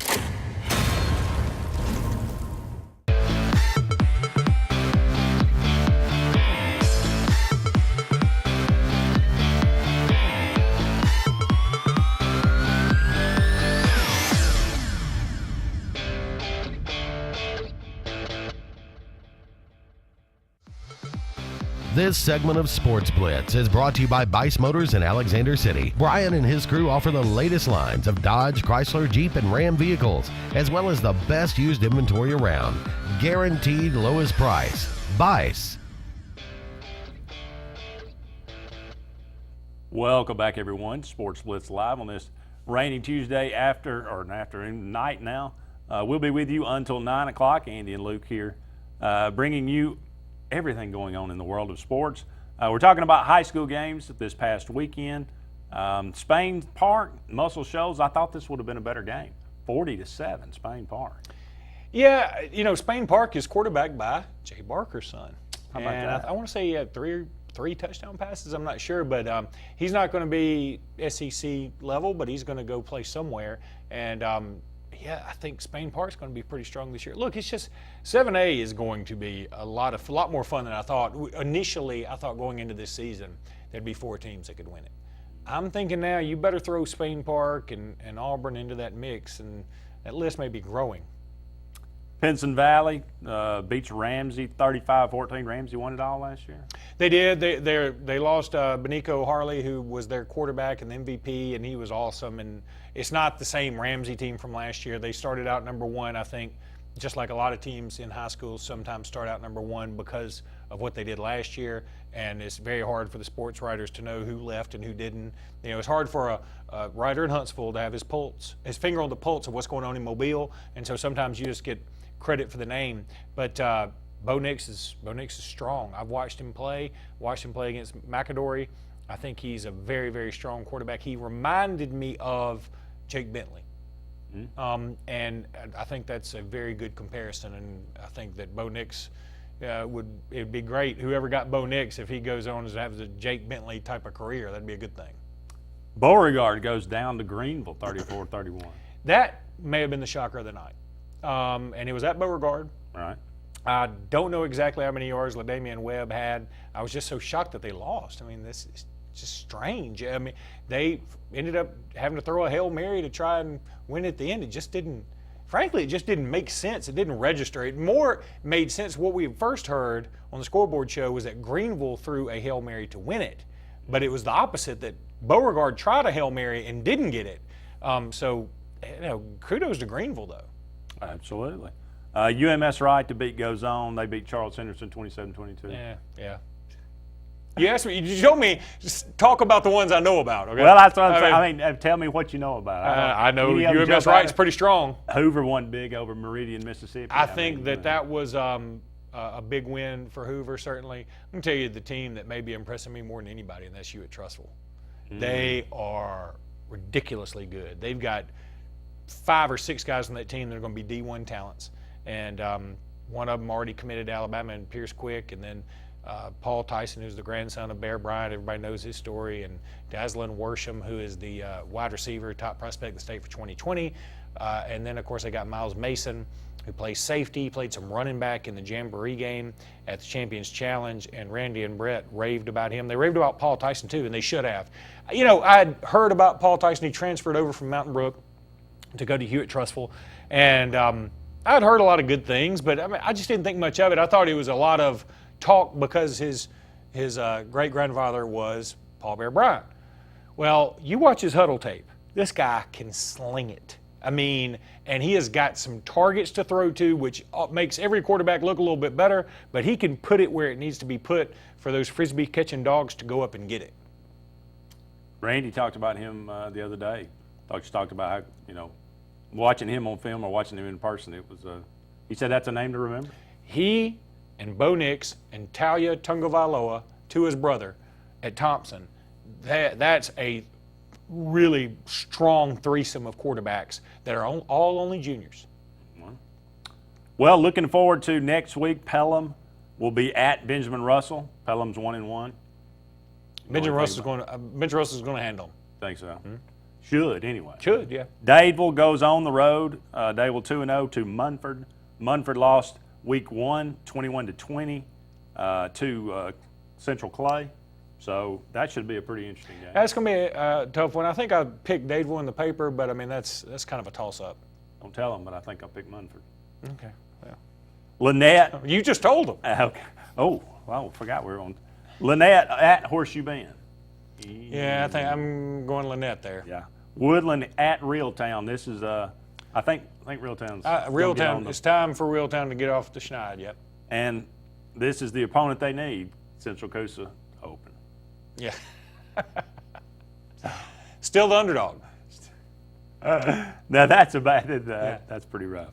Any other thing going on in high I'm school really football excited this about year? this week in high school football. Hoover welcomes in Mountain Brook. That's going to be Harold Joyner going up against a stout Hoover defense.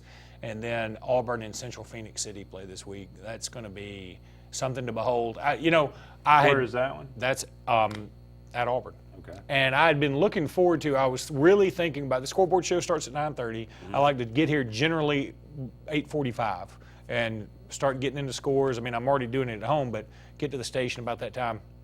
And I thought, I may drive up to Birmingham, check out the first quarter of the Hoover game, and then just haul it back here.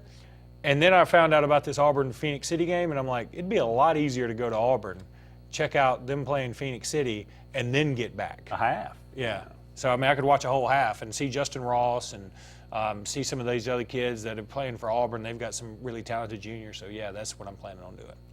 That sounds like a busy week of high school football.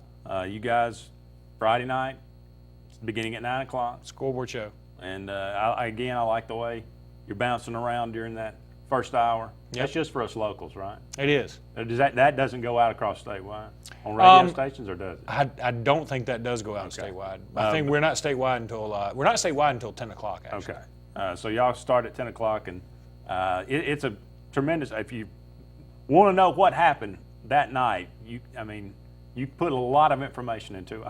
Yeah, we try and jam it in there pretty good. That's pretty good. Up against another break here, but don't go anywhere. We'll be back with more Sports Blitz Live right after these messages.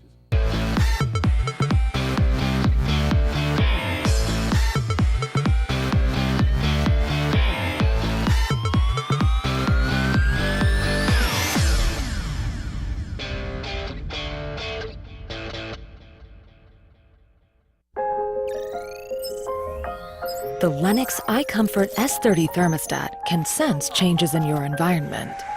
It even knows when you come and go. So now your home's most important system is also the smartest. Farnell Mechanical gives you the smartest home comfort system available. It knows when you're away and adjusts when allergens and humidity get uncomfortable. Trust Farnell Mechanical to provide perfect air for your family. What perfect feels like. Lennox. Ask what makes it the best 3 Series ever, and we'll tell you it has more advanced suspension and steering for even more control of the road. And it's near perfectly balanced to put performance first. But ask if we're aware the competition mimics us just to keep up? No comment. The BMW 3 Series. Visit BMW of Columbus on Whittlesey Boulevard or shop BMWofColumbus.com. TPE Power Equipment is now the trusted name for all your mower and power equipment needs. Whether it's our original Tallahassee location or Opelika location on Fredericks Road, we've got East Alabama covered with the best brands of mowers and power equipment from Husqvarna, Toro, Kawasaki, Echo, and Honda. Right now, get commercial strength Husqvarna zero-turn mowers with our fleet program that offers deep discounts, easy finance, and bonus handheld equipment in one solid package. TPE of Opelika and Tallahassee are the new standard of everything power equipment in East Alabama. Lake Area Realty is Lake Martin's Century 21 real estate company that proudly serves all the Lake Martin area. Rhonda Gaskin and her staff of caring professional realtors offer full sales for buyers and sellers in the area and can even help you with finding rentals or managing your current property. Whether it's your dream lake home, waterfront property, area family home in town, or just a starter home, Lake Area Realty can handle it all and advise you on all your needs. Buying and selling real estate is important to the professionals at Century 21. Lake Area Realty are your friends in real estate. Call or visit lakearearealty.net. Homeowners all over Alabama have discovered that when you need your flooring clean, whether it's carpet, upholstery, or any manner of hard surfaces, there's no clean like Peaches and Clean. Serving Auburn, the Chattahoochee Valley, Montgomery, Birmingham, and the Lake Martin area. Call 866-837-6937, 866-837-6937, or visit peachesandclean.com. Caring for your floor and a whole lot more. There's no clean like Peaches and Clean. It's a crime to pay more than a dime at the all-new Opelika Ford and Opelika Chrysler Dodge Jeep Ram. Every new and pre-owned vehicle, just $1 down. Plus credit amnesty. Bring home $350 a week, get up to $30,000 in credit. It's a crime to pay more than a dime. 10 acres, 1,000 vehicles, just $1 down. Folks, you've just got to see this place. The all-new Opelika Ford and Opelika Chrysler Dodge Jeep Ram. Call 800-NEXT-RIDE.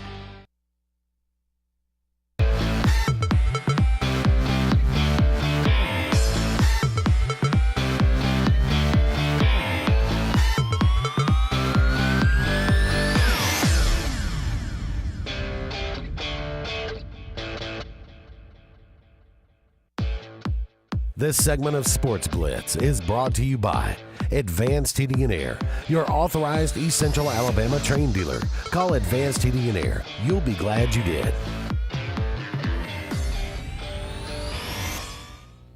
We're going to turn our attention to the college football ranks now as Alabama defeated Florida State. And I'm not sure, did the game live up to the great, this Do they ever? No. But, yeah. Well, I don't know, 2013 Iron Bowl did. Nah, that wasn't called the greatest going into it. Well, Alabama was a 10-point favorite that game. Yeah, but I mean, it was the what, number 1 versus number 4? Well, that sounds about right. Whatever. Thanks for bringing that up. Alabama, I think the game was good because I'll tell you this, there will not be a game maybe until the national championship game, if it's Alabama and Ohio State or Alabama and Clemson, that will have as much NFL talent on the field. And there are a lot of folks that there's been some hand-wringing about Alabama and the fact that they gave up a 90-yard drive. And let me say this about that. First of all, Florida State, with DeAndre Francois and those cats they got at wide receiver, they can drive on some folks. They can drive big time on some folks. They've got Jacques Patrick. Alabama held him in check. He was a 5-star running back coming out of high school. I wanted Alabama to sign him badly. I think he's great. And then they have Cam Akers. Alabama held him in check. And outside of that 90-yard drive, Florida State did absolutely nothing offensively. Alabama had a shanked punt, which is very uncommon for J.K. Scott, but he shanked one badly. I think it ended up on Alabama's 30-yard line, and Florida State ended up having to punt from their own from Alabama's 40-yard line because Alabama pushed them back. The defense is fine.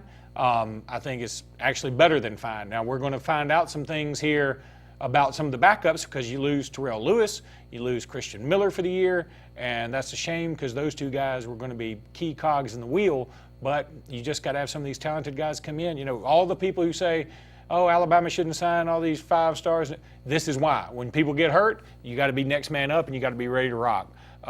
So Jalen Hurts, there's been some hand-wringing about him. Let me say this about that. Jalen Hurts is fine, okay? People wondering, why didn't he throw it downfield more? Why didn't Dable throw it downfield more? Why didn't we call more of this or call more of that? The reason you don't just sling it all over the place when you ended up getting a lead is because Texas A&M.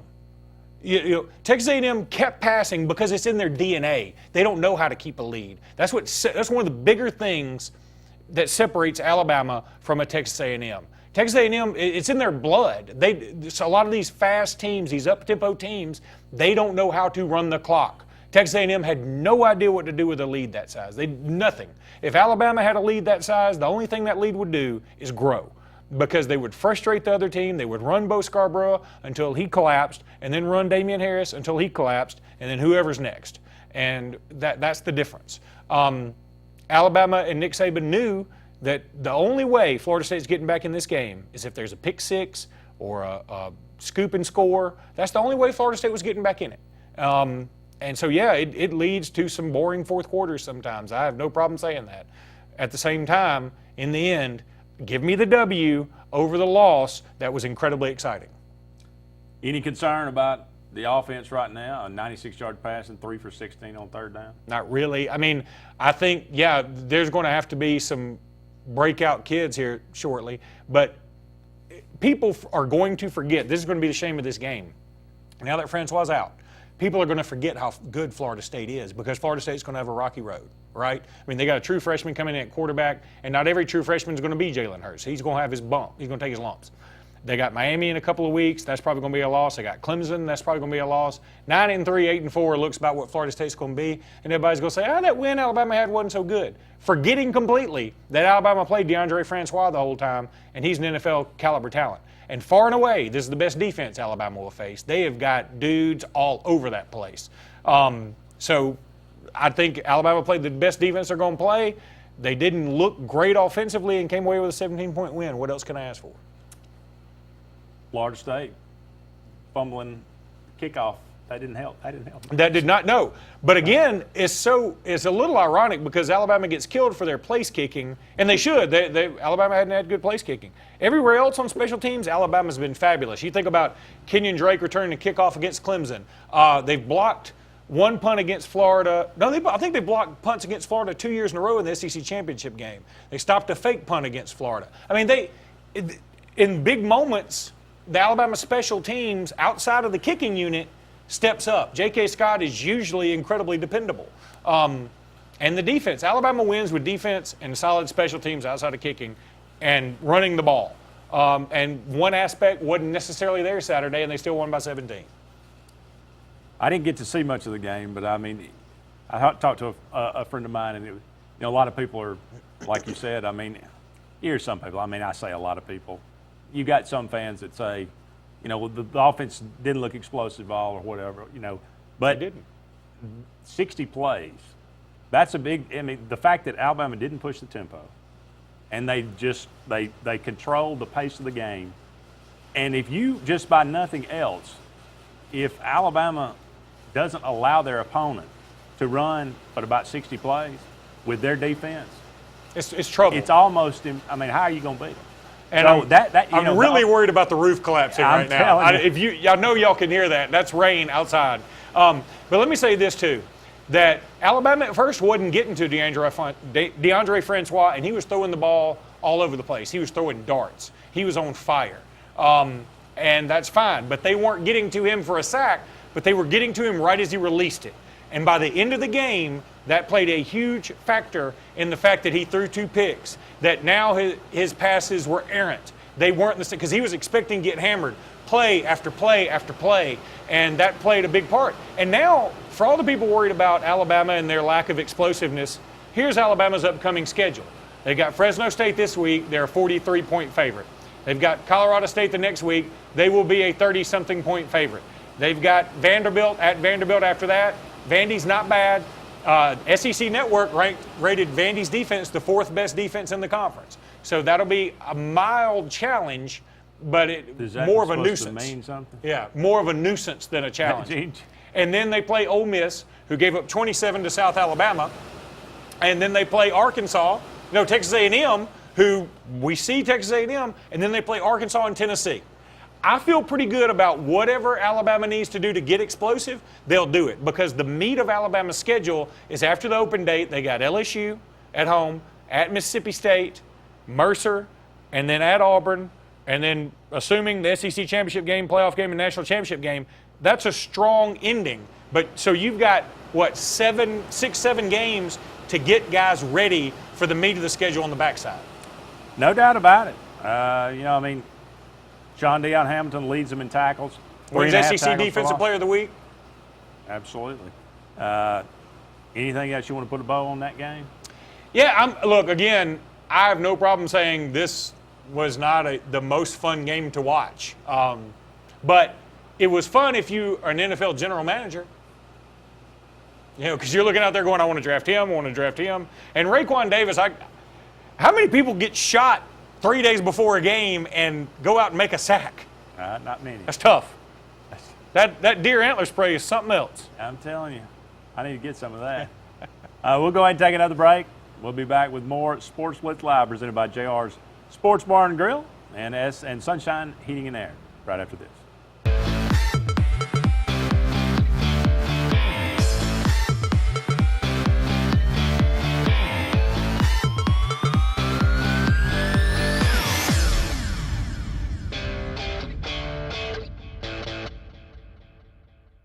If you've been putting off that new heating and air unit in your home because of the upfront expenses, Williams Plumbing of Alexander City now has primary financing from Synchrony and can now install brand new heating and cooling systems with zero down, longer terms, and a competitive rate. Call Williams Plumbing at 256-329-8488 and get a free quote and terms and upgrade up to $35,000 in work with approved credit. Williams Plumbing stands behind their work with on-time affordable service for all your heating and air needs, as well as plumbing for zero down financing and great service. Williams Plumbing. Gotta get to Gills Auto Sales. We can finance, you got to get to Gills. Selection and price, got to get to Gills.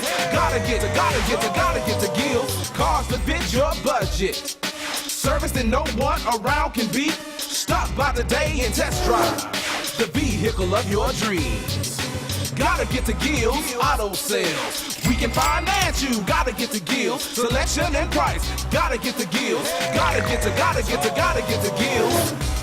Bills Electric is your local expert for LED lighting retrofits for commercial and industrial applications. Bills Electric can survey your facility and develop lighting retrofit solutions utilizing the latest in LED technology and controls. In many cases, energy savings alone can generate a payback of 2 years or less. Additionally, LED lighting has an expected lifespan of up to 100,000 hours. Call the Lamborns today at 256-234-4555. When enjoying the lake this season, make sure to drop by Harbor Point Marina for all your gas, snacks, boating supplies, and beverage needs. Harbor Point also wants you to come see our remaining 2017 Crest pontoons, priced to move at all-season pricing. Harbor Point Crest sales have been tremendous, and they're ready to unload their remaining 2017 Crest Tritoons to make way for the 2018 order. Come see the best in pontoons at our 2017 season closeout prices. Act now because inventory is limited, and enjoy your new Crest pontoon this year. For all your own water needs and sacrifice pricing on Crest pontoons, get to the point. Harbor Point at Still Waters on Lake Martin. At A&M Plumbing, you can count on us for dependable quality service. Our staff is professional, neat, clean, and courteous. We're a fully licensed and insured plumbing company. Call on A&M Plumbing for any plumbing, sewer, or septic problems. We provide a comprehensive line of plumbing repair and installation services to keep your home's plumbing systems in top order. When you need plumbing service, call on the professionals at A&M Plumbing. Service at its best, when you need it most. Summertime means savings time during the summer clearance event at Bice Motors. Save over $8,200 on a great selection of loaded new 2017 Chrysler 200 Limiteds. Was $25,705, now $17,500. Need a truck? Bice has new 2017 Ram 1500 Quad Cab Express 4x2s for $299 a month. Guaranteed lowest price, or we'll pay you the difference in price twice. Don't miss the summer clearance event going on now. BiceChryslerDodge.com.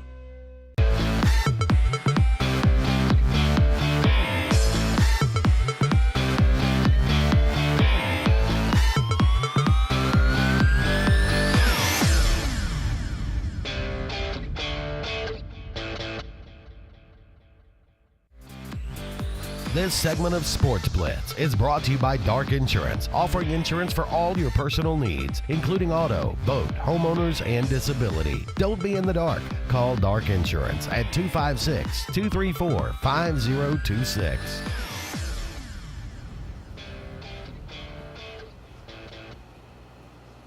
Switching our attention to the Auburn Tigers as they took on Georgia Southern in Jordan-Hare Stadium on Saturday night.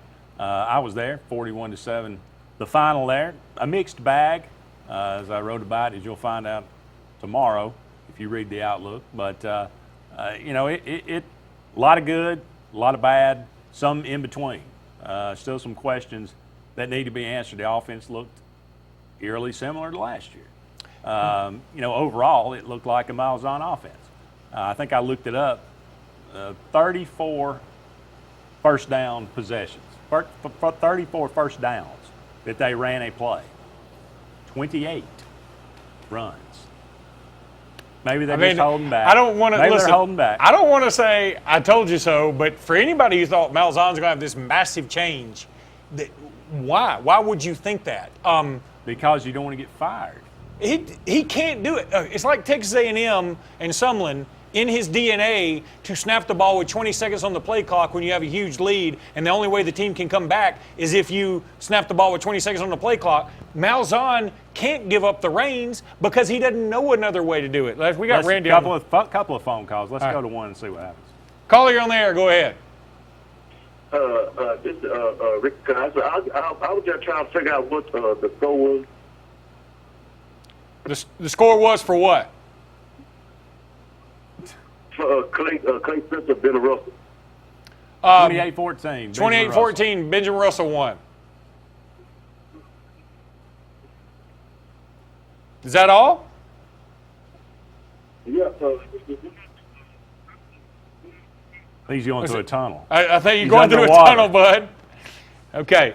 Well, that's, you know, it's closer to the next game than it is that last game, just FYI. But anyway, so what we were talking about? We're talking about Auburn and Georgia Southern. But Will Malzahn, I mean, was that indicative of him him strangling hold, putting a stranglehold on the offense, not letting Chip Lindsey? Or was that just 5 minutes into the game knowing this team's not very good, there's not any need for us to do anything, let's just wait and really start doing what we're going to do, surprise Clemson because, you know. Wasn't it 10-7 in the second quarter, though?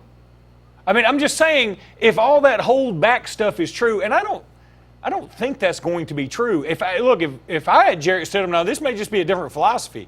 I'm going to try and knock the rust off as best I can, instead of doing what he did, which a couple of times was almost get him killed. I mean, if you think Georgia Southern's line's tough, wait till you see those monsters Clemson has, because they may have the best in the country. Communication. That was not getting physically big. But that's still a problem. Yeah, I know, but that's easily corrected.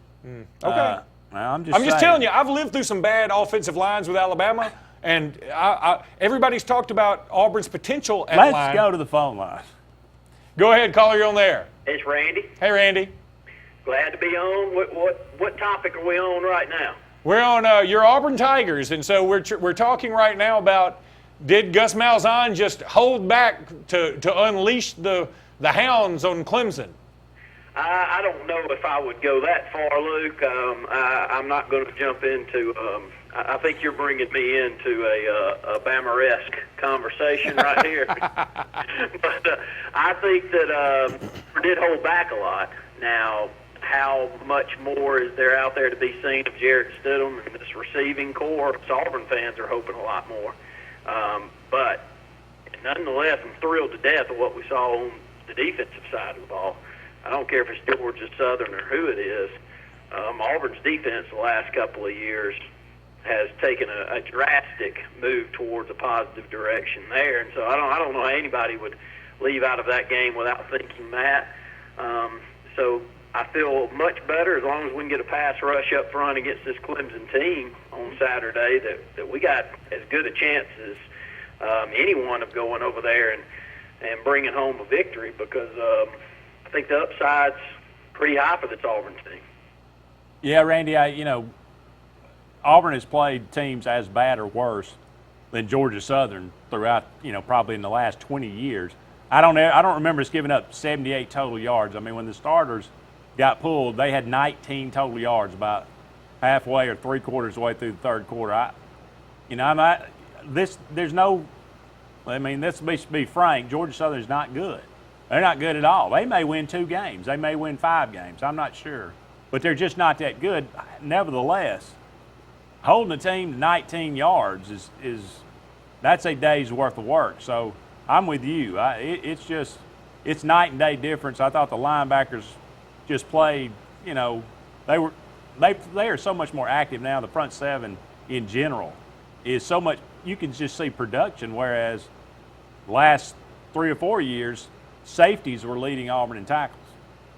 I agree with you, and I'll say this. When you see us rush around the ball, when you see defensive linemen who you haven't called quite as much making plays behind the line of scrimmage, it just feels different.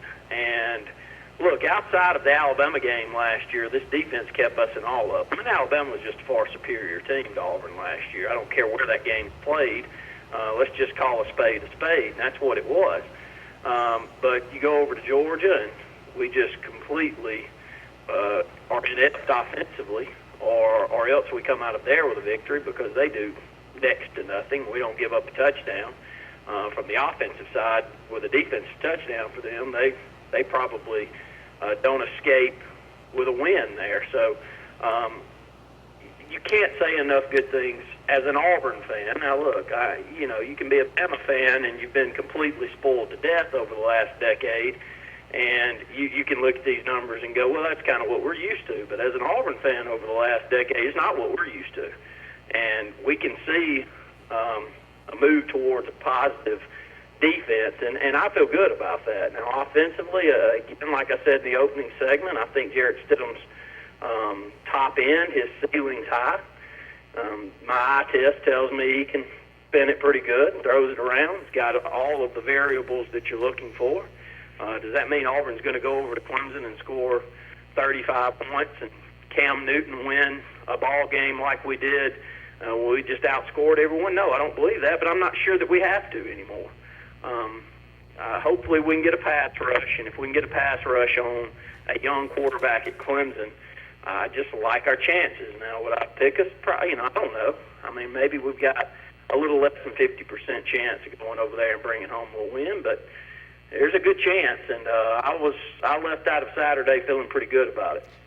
Randy, what did you think about the rest of the SEC? Let's forget about Alabama and Auburn for a second and talk about your overall thoughts, because the league did very well. I think they went 12-2, did they not? And the 2 losses, one came to Michigan, one came to UCLA, a couple of ranked teams that have some good pedigree. And really, they should have gone 13-1, to be honest with you. But do you feel like the league is better? Do you feel like this league is going to be in some trouble? I feel like it has a chance to be better. Staying with the Auburn and Alabama punch, I feel like Auburn, of course, has a chance to be better. I think LSU, defensively, against a BYU team that, by the way, scored 19 points against a nobody the opening week of the season. But this is still an LSU team that doesn't give up points in their first game, and they've got a running back there that can keep them in any ball game. So I was impressed there. Georgia, I've never been an Eason fan just off the hoof. He doesn't fit the bill for that team. So we'll see who their backup and what he looks like. But that's a very good-looking Georgia team. A&M just drops the ball. I mean, there's no excuse for that. If Kevin Sumlin comes back from this, he's going to have to put 9 or 10 wins up, in my opinion. If he looks bad here in the next couple of weeks, which I don't think he will because they're playing inferior talent, I think he's got a chance. So, Luke, when you ask the question, the one glaring issue is still, to me, the East. I wasn't overly impressed with Tennessee last night. I was less than impressed with Florida. That was about as bad an offensive outing. It reminds me of a few outings Auburn had last year, but this is a Florida team that under McElwain just cannot seem to get it together, and that would be concerning to me. They don't look like they got a quarterback, and they haven't for the last few years, that can keep them competitive. So I don't see anything change in that. What about you, Luke? I mean, did you feel like the East has made a move. Is there anybody over there that scares you as an Alabama fan if you make it to an SEC championship game? There's nobody that scares me just yet, but I'll say this could be the year that you see somebody like a Kentucky, a Vanderbilt, a Missouri, or a South Carolina backdoor their way into Atlanta. Now, I wouldn't predict any of those four getting there. There's probably not a good you could probably get some good odds for your money that one of them would get there. But, it wouldn't shock me because Missouri's defense, while putrid, they slung it all over the field, and I think that's what they're going to do. They're just going to put pressure on people. I think that Kentucky, look, it was just Southern Miss, but last year they lost to Southern Miss. Kentucky's slowly getting better. Vandy went to Middle Tennessee State and handled their business. Andy and I talked about it, that may have been the most crucial game on anybody's schedule for the future of that program. So I feel like there's some opportunity. In South Carolina, they were outgained, they were pushed around, and then they win the game. And I think this Missouri-South Carolina game this week is going to be really a sneaky, fun game to watch. But Georgia, we're going to have to see what Jake Fromm can bring to the table. That's going to be crucial. They still got two fantastic running backs. They still got talent all over the place, but they didn't really just jump off the page. Florida, we know what they are. They're just not very good. Tennessee, I still maintain they are terrible. They should have lost that game. I think Tennessee's going to be much worse than people think. And then who's the other East? Is there another East person? If I'm leaving anybody out? I don't know. Ole Miss, let's move over to the West. Ole Miss gives up 27 to South Alabama, so they're not going to be very good. We see what Texas A&M is. And now Mississippi State, LSU, Alabama, and Auburn, they're probably going to carry the water for the conference. And LSU and Mississippi State play each other next week. That's going to be a game to keep an eye on. Well, and I'll close and I'll get off and listen and watch y'all. But Alabama by far, and we've been saying this for the last decade, they've really carried the torch for the SEC outside of a couple of little years where Auburn may have put together a strong program, and LSU's been at least in fighting distance of keeping up with Alabama. So I think you're right. You said that someone else has got to step up. A game like this weekend on the road for Auburn to Clemson, someone other than Alabama needs to not only carry the torch in the SEC and put a team up there on a year in and year out basis that can be competitive. And so far, none of us have been able to do that. So this is a year as an Auburn fan. This is a game as an Auburn fan that you hope that we at least check mark ourselves into watching us in a top 10 season. And we'll never, you just never know. So I feel pretty good about it. Looking forward to this Saturday and looking forward to the rest of the season. Thank you, Randy. Thank y'all. All right, you take it easy. I'll talk to you tomorrow. That's going to wrap up that segment. We'll be back with more Sports Blitz Live right after this.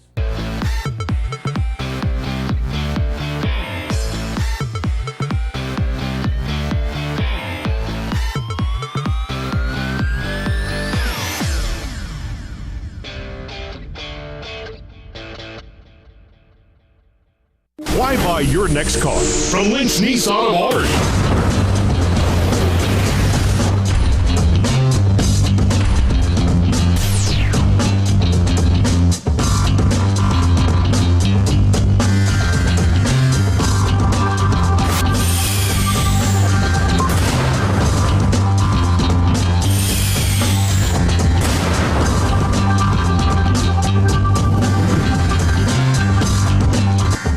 U.S. AmeriBank, there's something very different at the heart of what we do and who we are. It's a spirit that also defines our neighbors, local businesses, and communities. Building on our 116-year history in Alabama, U.S. AmeriBank provides something found nowhere else: craft banking. It's an unwavering commitment to handcrafted banking solutions that turns customers into enthusiastic fans. Visit usameribank.com or your local branch to discover the U.S. AmeriBank difference. U.S. AmeriBank. Banking on values. Member FDIC, Equal Housing Lender. What's the verdict? Can't fix your heat pump. Need a new one. Uh-oh. What are you thinking? I'm thinking Daikin. Call on Kevin Kill and Sunshine Heating and Air at 256-825-4849, Central Alabama's premier Daikin dealer. So what's he thinking? Oh, he's thinking Daikin. Daikin, one of the top selling in the world. Now I'm thinking Daikin. Daikin. Comfort for life. Now Now's the best time to see the good guys the locals know, Alex City Marine. With last year being our best year yet, Landau Pontoons has increased Alex City Marine's allocation of Landaus for the 17 season. Our Suzuki outboard selections are at an all-time high. Alex City Marine is now also Lake Martin's exclusive Manitou pontoon dealer with a full line of the luxurious Manitou Tri-Tune with patented V-Tune technology for top performance. Get the best selection now of Landau and Manitou pontoons. Alex City Marine, Lake Martin. I'm Jimmy Goree with Goree's Furniture. We would like to invite you to come shop our huge selection of furniture. But if you don't have time, we have over 2,000 items you can have shipped directly to your home. Go to GoreesFurniture.com, look for 48-hour quick ship. Shop, click, ship, it's just that easy. You can shop us here or you can shop us online, only at Goree's Furniture. Your express way to saving. In car ads, what is this? It discloses what you're not going to get that you thought you were. At Hyundai of Auburn today, buy a Santa Fe SUV, get $4,250 bonus cash, period. Here's our disclosure. Hyundai of Auburn's your straight talk dealer. $4,250 to spend however you'd like. Plus, most Hyundai of Auburn cars are built locally. Free major repairs for 10 years, supporting the local economy and thousands in bonus cash to spend. Compare HyundaiofAuburn.com.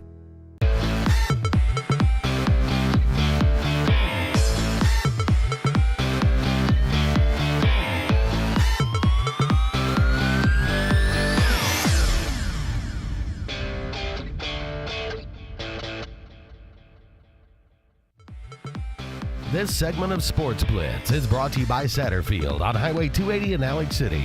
Satterfield is the Lake Martin area's Big Green Egg and Accessories headquarters.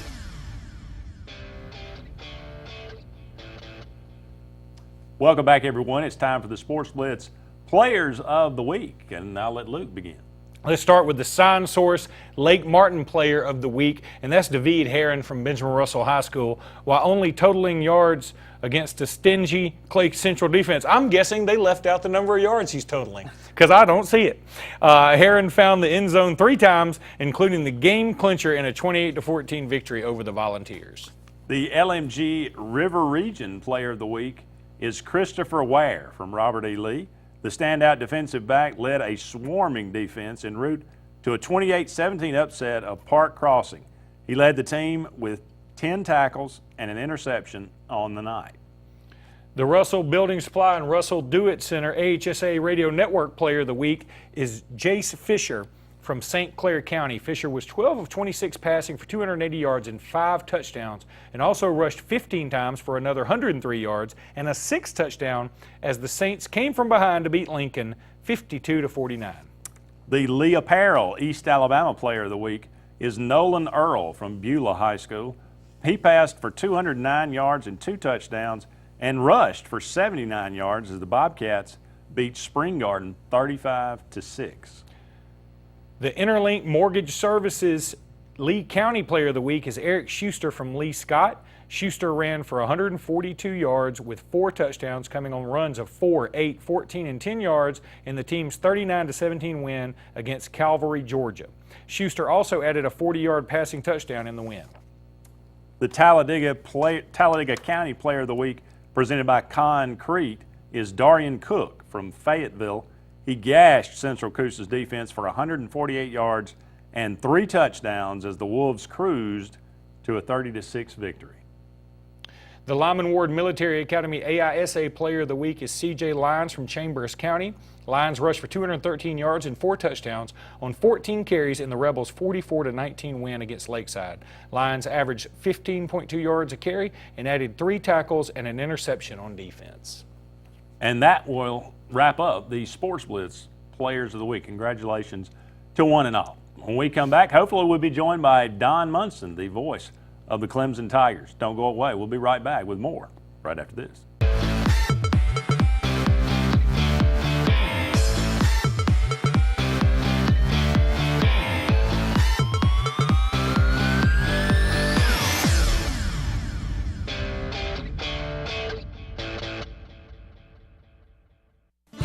If you haven't been to Big B Barbecue in Alex City, then you're missing the best barbecue around. Big B has everything from the best pulled or chopped pork, chicken, and beef to cheeseburgers and grilled chicken salads. Bring your friends and family out for a great dinner and sit outside on our beautiful patio, or sit inside and enjoy your meal by the fireplace. So come in and join us and enjoy the best barbecue in the area only at Big B Barbecue, located on Highway 22 West in Alex City. At US AmeriBank, there's something very different at the heart of what we do and who we are. It's a spirit that also defines our neighbors, local businesses, and communities. Building on our 116-year history in Alabama, US AmeriBank provides something found nowhere else: craft banking. It's an unwavering commitment to handcrafted banking solutions that turns customers into enthusiastic fans. Visit usameribank.com or your local branch to discover the US AmeriBank difference. US AmeriBank, banking on values. Member FDIC, equal housing lender. Lex Wedgeworth has been the most trusted pest control company for a generation, and now we're proud to announce our new name, EnviroCare. You can expect the same high standards for all your pest control needs, and EnviroCare's exclusive Sentricon termite colony elimination system that provides the industry standard to protect your home or business. The EnviroCare Sentricon termite protection protects your home year-round. Call the professionals of EnviroCare throughout Central East Alabama. Call for a free estimate. Nobody cares like EnviroCare, the next generation of full pest control for your home or business. A1 Four Seasons, a division of Jackson Refrigeration, is Central Alabama's Alabama Power Superior Solutions dealer. With the summer months approaching, the temperatures are rising, and so will your power bill if you don't have one of the latest 410A heat pumps. With R22 Freon prices on the rise, now is the time to make the switch to a new, more efficient unit that will save you hundreds of dollars on your yearly power bill. Call A1 Four Seasons at 256-234-4457. What's behind the CA? A world full of opportunities. Where are you now? Where are you going? Where do you want to be? These are all important in determining your path in life. More importantly, why be ordinary when you can be extraordinary? At Central Alabama Community College, you can be anything you wish to be. Don't put your future on hold, and don't settle for less than excellence. We are Central Alabama Community College. Central to you. Central to your success. And I know when I need it, I can count on you. Like 4, 3, 2, and you'll be there. 'Cause that's what friends are supposed to do, oh yeah. Ooh. You can count on the caring team at Brown Nursing and Rehabilitation. Our services include physical, speech, and occupational therapy. Brown Nursing and Rehabilitation, 256-329-9061.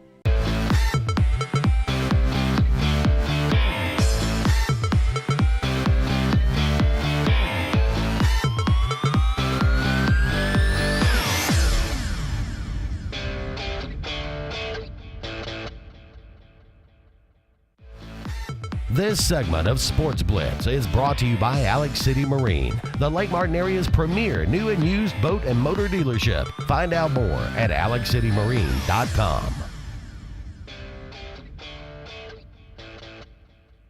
Welcome back, everyone, to Sports Blitz Live. Andy Graham here with you.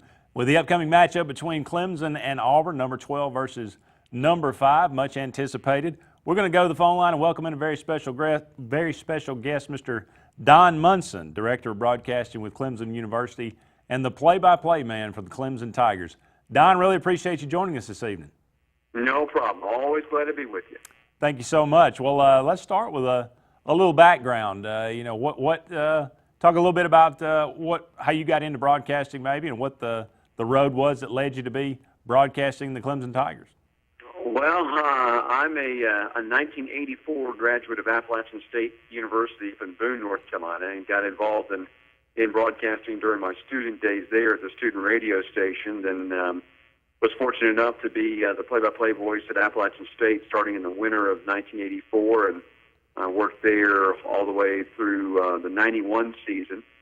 Became involved here in Clemson in 1994, and I've been the play-by-play voice for football for the last 3 years. So I've been the beneficiary of enjoying an unbelievable ride, certainly with Clemson football. I actually worked 4 years on Coach Sweeney's staff from 2010 through the 2013 season, and so it's been a marvelous ride. I always tell people I had the best job on campus, and love doing every bit of it with football, and get to work some basketball and also baseball, and actually do soccer games and all kinds of stuff. So absolutely love what I do for a living. Well, we'll get to this year in a minute, but I want to go back to last year just for a second. Clemson wins the first national title since 1981. It was an incredible season. After coming up short the year before, have you ever been a part of anything quite like that championship game? Oh, no. To be perfectly honest with you, to have called the national championship game, obviously the year before, they're in Glendale, in which you lose, kind of a heartbreaker for Clemson. They just got to make a couple of special teams plays, really, and they win that one. And you talk about back-to-back national champions. But certainly last year, going through the ride last year with that team, I knew that they were going to be really good, that they were going to be a threat to make it all the way back. And sure enough, they get to show up in Tampa, and it's Alabama on the opposite side of things. And it was a reverse of the year before, because the year before Clemson went into the fourth quarter up 10 and ends up losing. And this year, last year, of course, it was Alabama that went into the fourth quarter with the lead and couldn't hang on. And that last drive, obviously put together by Deshaun Watson over the last 2:01 of the game, and using 2 minutes on the clock, it'll go down, I think, in the history annals as maybe the greatest drive in collegiate championship football. And and now here's Clemson. I think Clemson's poised to do it all over again, to be perfectly honest with you. I really like what they have on this team. I think they've got exceptional talent. I think it's extraordinary. This is a team that probably is deeper than last year's team, and is certainly deeper than the one that was there playing for the national championship 2 years ago. It's not as experienced, but I think that they are a deeper club, and I think they got all the pieces to make another run and try to get to a semifinal game, either in New Orleans in the Sugar Bowl, or go out to Pasadena, play in the Rose Bowl, and see if they can't make a move back to Atlanta and see if they can do it all over again. Well, yeah, Auburn opened up with Georgia Southern, won 41-7. Clemson opens up with Kent State. What did you learn, I guess, maybe from week one from the Clemson Tigers? Can you learn anything from a game like that?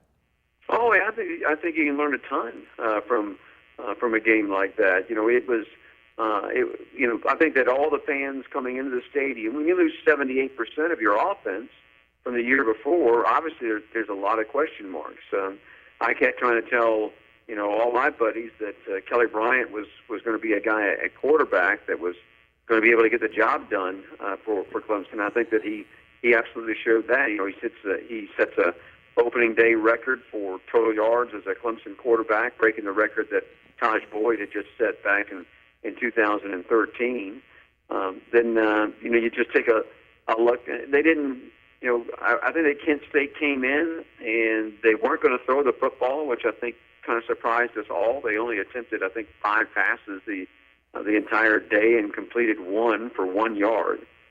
So they ran the ball the majority of the time. I think that both Clemson and Auburn saw kind of very similar types of offenses, to be perfectly honest with you. And so this is going to be a game now where they'll roll into this one in Death Valley on Saturday night, and the air attack for both teams, I think, is going to be much more significant than what either team had seen the week before. Yeah, talk to us a little bit about Kelly Bryant. This guy having to take the mantle up from Deshaun Watson, just an incredible player, maybe a once-in-a-generation kind of player. But watching the game Saturday, you can tell there is a great amount of skill on display from that young man. Yeah, he's actually a better athlete than Deshaun. He runs the football much better than Deshaun.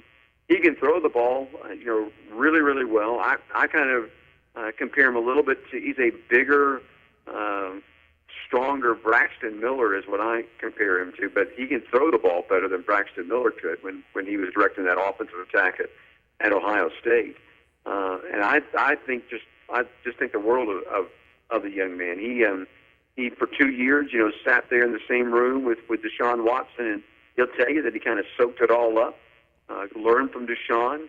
He and Deshaun are extraordinarily close. Deshaun was there in the stadium last week as they celebrated the national championship and unveiled a bunch of signage inside the stadium. So, he already knew that he was in Deshaun's shadow, and now, the actual presence of Deshaun there, throwing yet another shadow. And Kelly didn't even blink.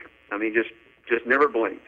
And he, stepped in with all that pressure and led him to 21 points in the first quarter. Had a beautiful throw to Deion Kane on a 61-yard touchdown pass that couldn't have been any better. I mean, just hit him right in the hands, right in stride.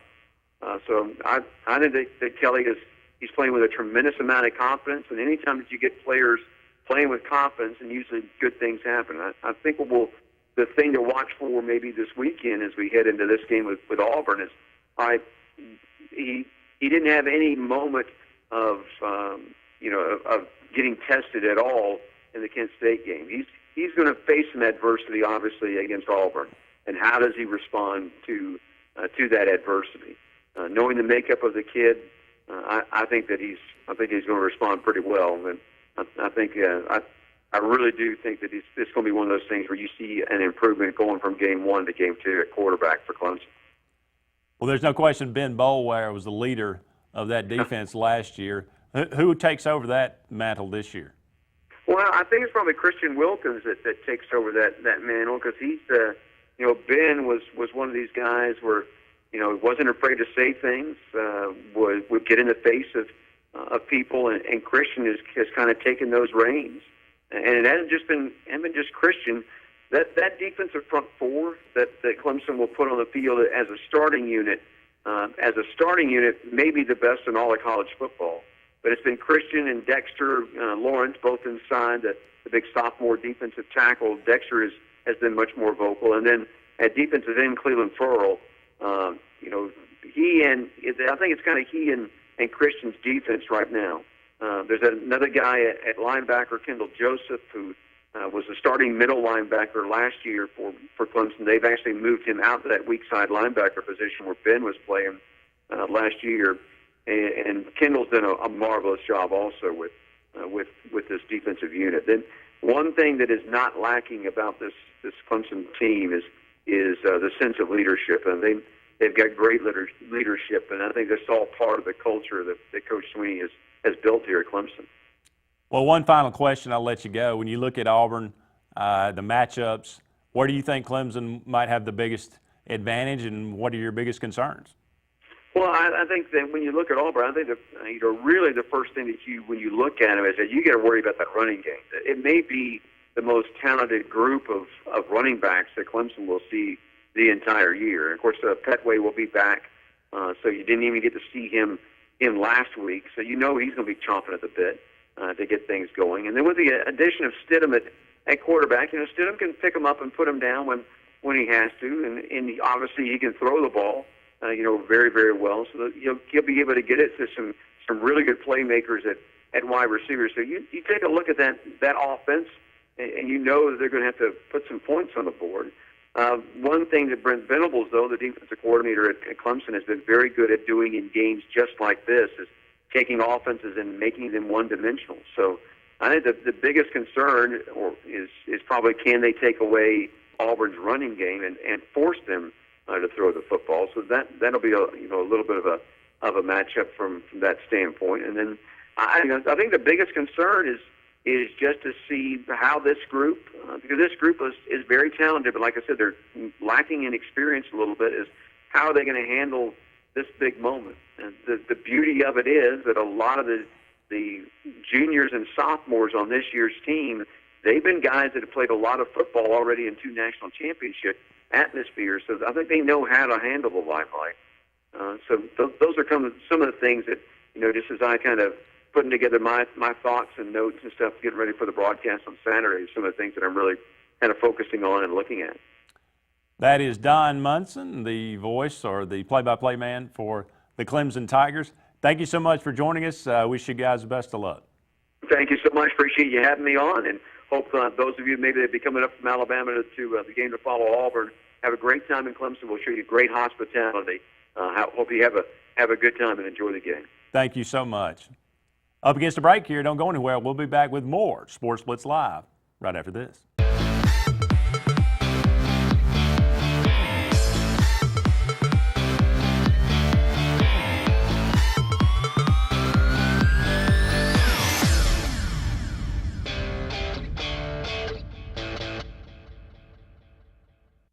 So you want to build a home?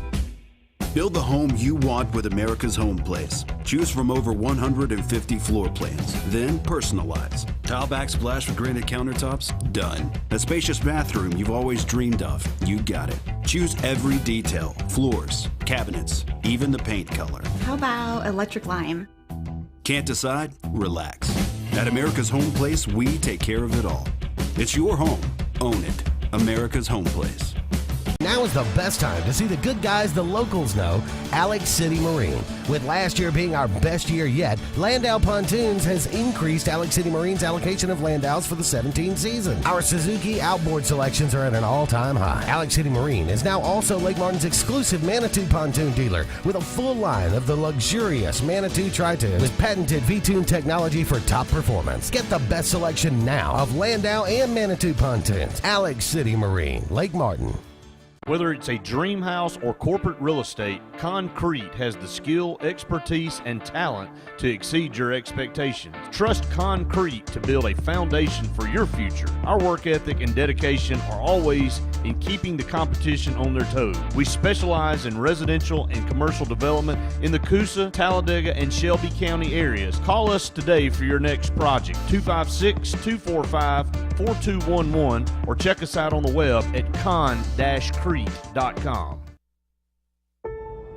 There is a strength inside you, unknown and imperfect, waiting.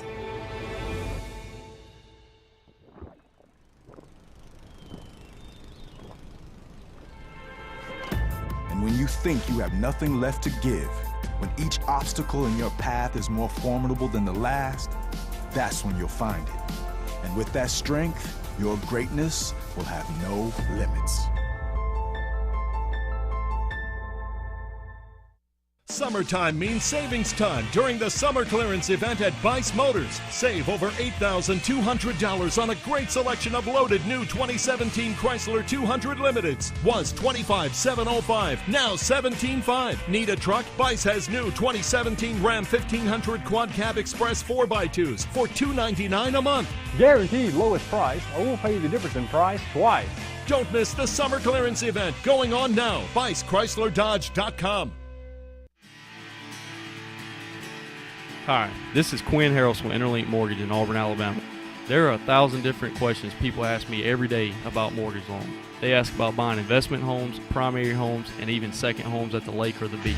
I only have a limited time to say, call me and let's talk about what you want and how I can help you get it. Again, win with Quinn and call me today at 256-675-6259 so I can help structure a mortgage that best fits you and your family's needs.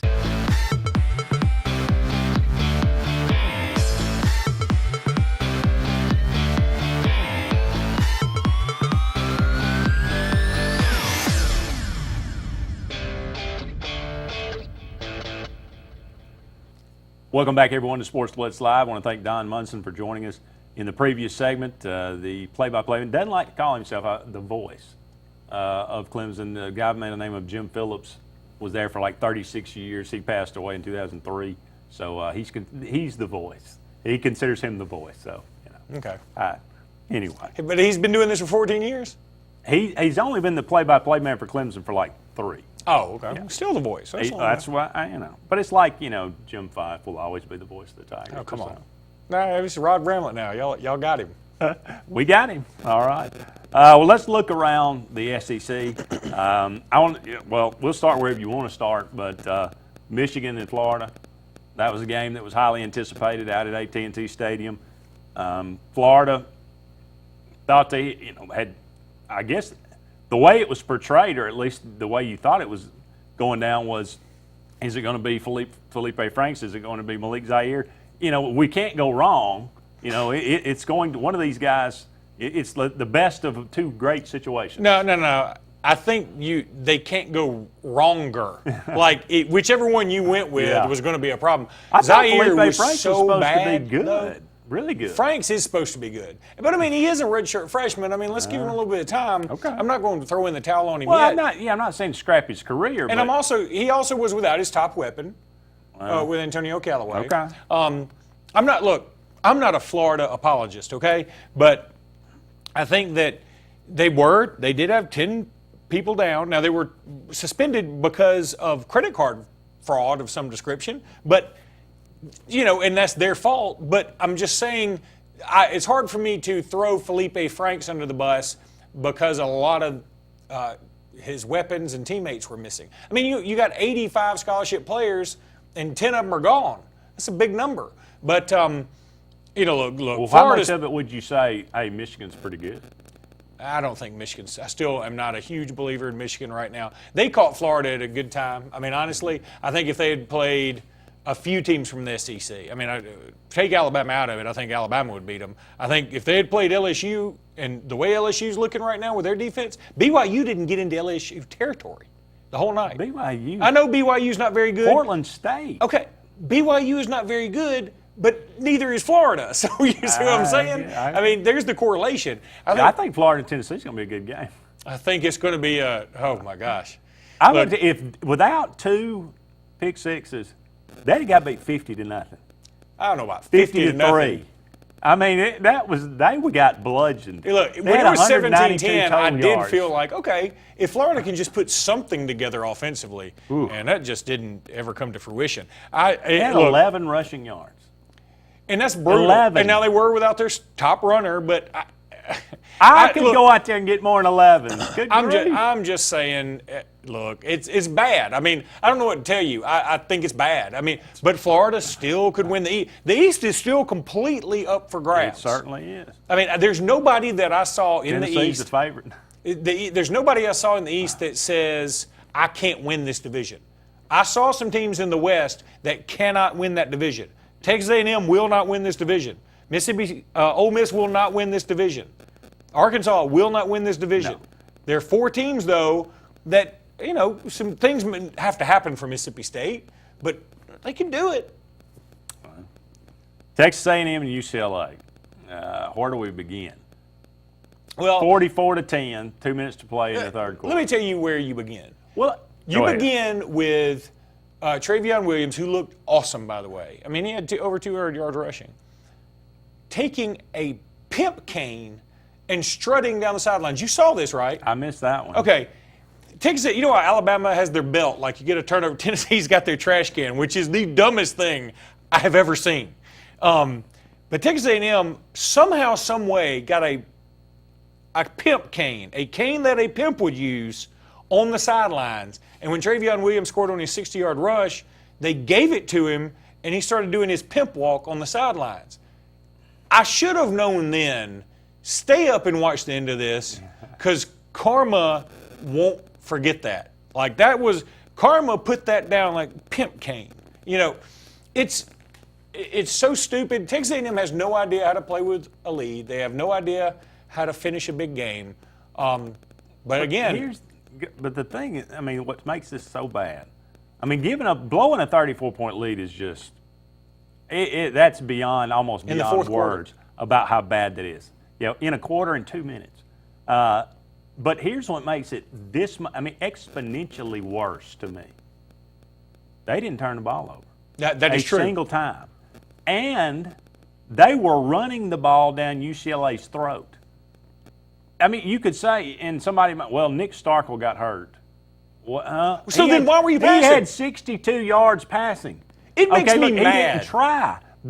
How in the world, when you are dominating, running the football, don't turn the ball over and blow a 34-point lead? That is nearly impossible. It takes skill. I mean, you have to do things like use a true freshman quarterback who cannot pass. He's just not good right now. Well, that's what I was going to say. And another thing, Jarrett Stidham versus Kellen Mond. I know. Yeah, that was a good call. I mean, it was a dumb call. He's not ready. First of all, it was a dumb call because he needs to win now. Yeah. So you want the guy that's more ready. Kellen Mond may set the world on fire in a year and a half, but the other night he looked bad. And so why is he passing?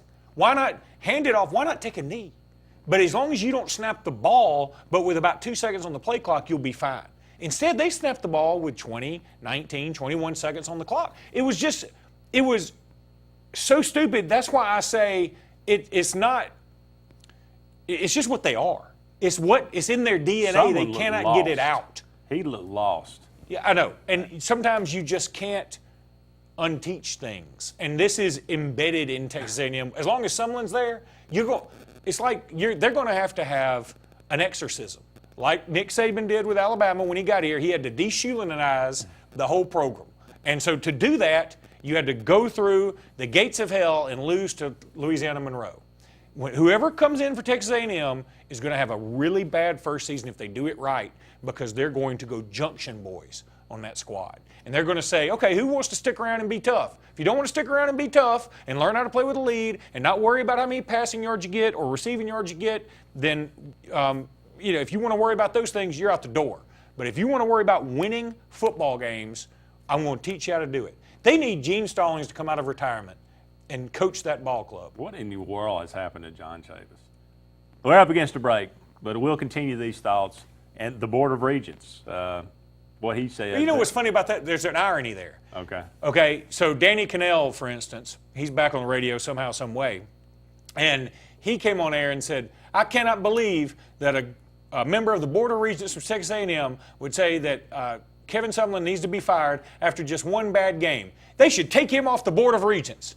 I'm thinking, you're getting on to him for doing the exact same thing. Maybe he just had one bad night. But also, he's right. Yeah. If Texas A&M wants to move forward, they got to take a step backward by firing Kevin Sumlin. I think that's probably inevitable at this point. Up against the break. Don't go anywhere. We'll be back with more Sports Blitz Live right after this.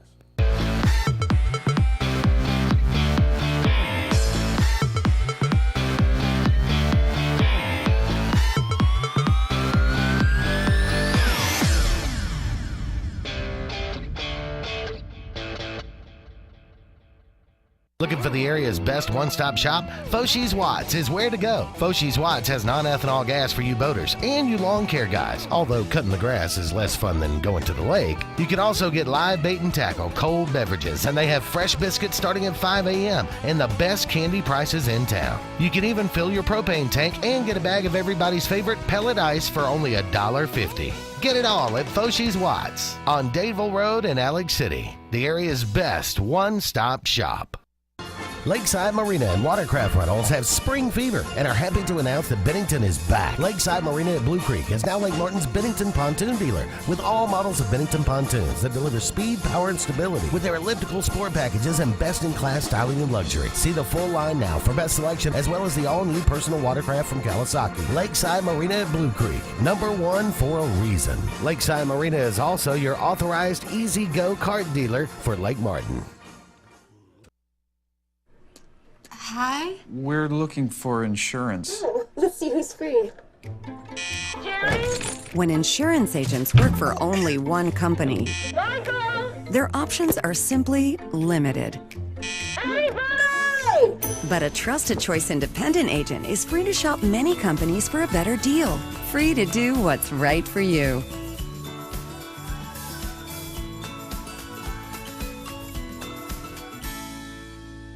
Did your team just win the big game? Are you looking for a unique way to honor a valuable employee? Lila's Engraving has you covered, offering a large selection of custom trophies and plaques. Lila's also offers cash aluminum car tags, custom engraved wine glasses, clocks, and wood cutting boards. They even offer custom framing for any art or picture as well. Lila's combines the best quality items with the fastest service around. With over 27 years of experience in the Alexander City and Lake Martin areas, Lila's Engraving is your only choice for custom awards and engraved gifts. Always remember, winners choose Lila's. What value would you gain working with Lee Marketing Group? With 4 divisions under one umbrella, Sign Source, Lee Apparel, R&B Media, and LMG Baker Advertising Agency, Lee Marketing Group offers a comprehensive approach. From logo design and branding to ad placement and everything in between, LMG can handle it all. For ease of time, cutting-edge, results-driven marketing campaigns, think LMG. Lee Marketing Group, your comprehensive marketing solution. Whether it's a walk-off home run, a game-winning touchdown, or a buzzer beater, make sure Jay's Sports Grill is in your lineup. Located in downtown Sylacauga and a short drive from Highway 280, Jay's has the food you're looking for. Whether it's wings, fingers, burgers, or salads, they have it all. Come bring your family for a great meal, come hang out with your friends for the big game, or call them at 256-207-0700 to place your order. Make sure Jay's Sports Grill is in your lineup.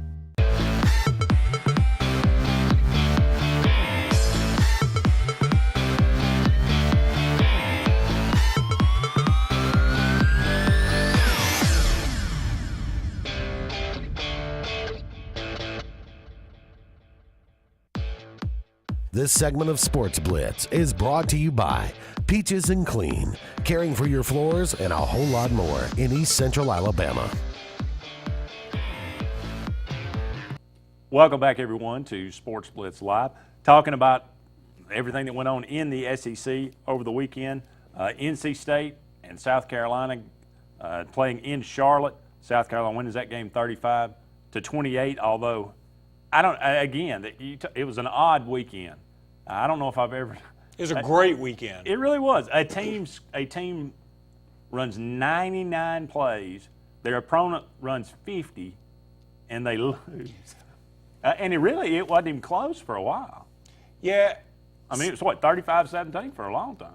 I mean, again, it goes back to, people love to say this guy's a great coach but not a great recruiter, or a great recruiter but not a great coach. And to be a great team, you have to be good at all phases of the game. And NC State lost the special teams battle for sure. For sure. And that cost them. And look, you can run as many plays as you want to. If the other team's putting up points every time they touch it on special teams, that's going to be a problem. Yeah. I would say, ran a kickoff back and a punt back? Is that right? I think that's correct. Okay.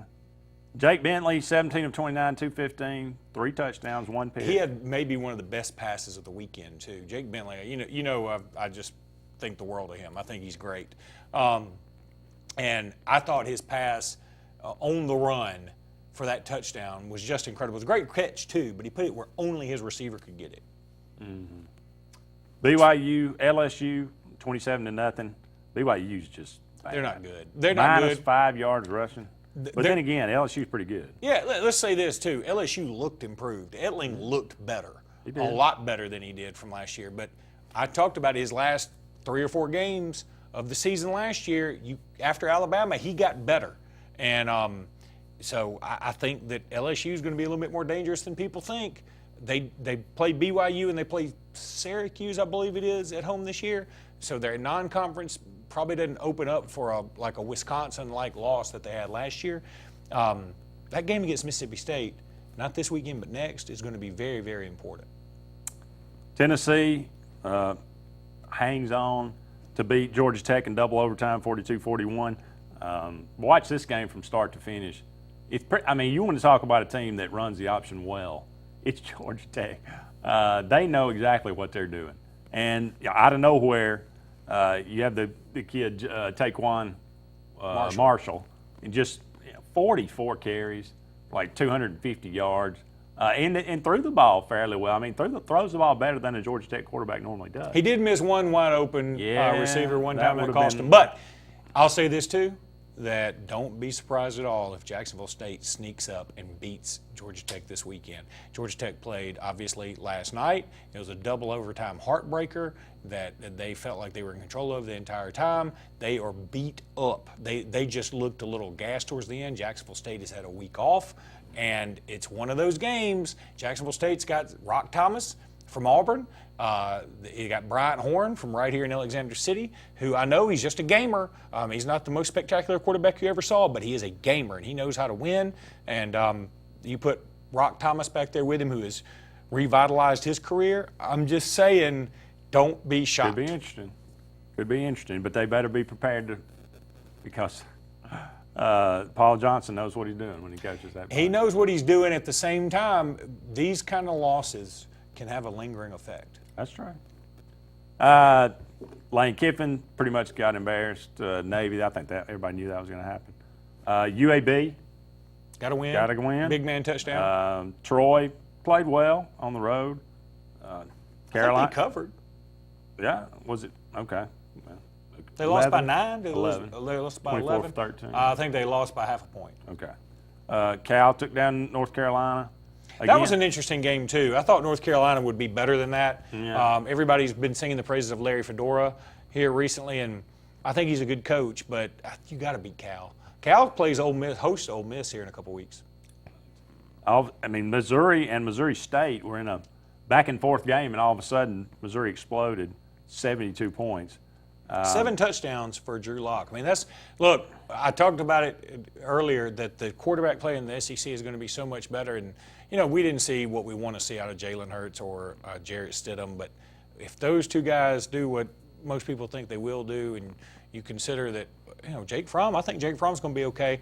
But Drew Lock slinging it around like that. Shea Patterson was throwing it all over the place. Fitzgerald had a good game. Take Florida out of the equation, okay? Just push them over to the side. No quarterback needed, or it's better. Quarterback needed. No. I would say if I were Jim McElwain, we don't need a quarterback. We're going straight Wildcat from here on out. Yeah. Or we're going to let the other team throw us pick sixes. Yeah, no, that would work too. Mississippi State, we already talked about them, 49-0.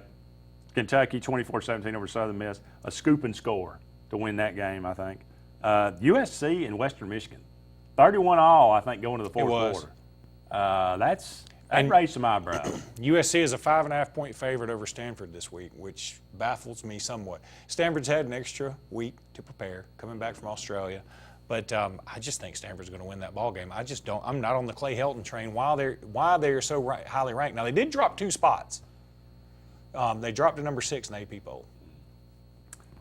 Georgia, 31-10 over App State. Again, Fromm comes in. Easton's out several weeks. He's being sort of catty about this too, sort of like Malzahn with Kerryon Johnson.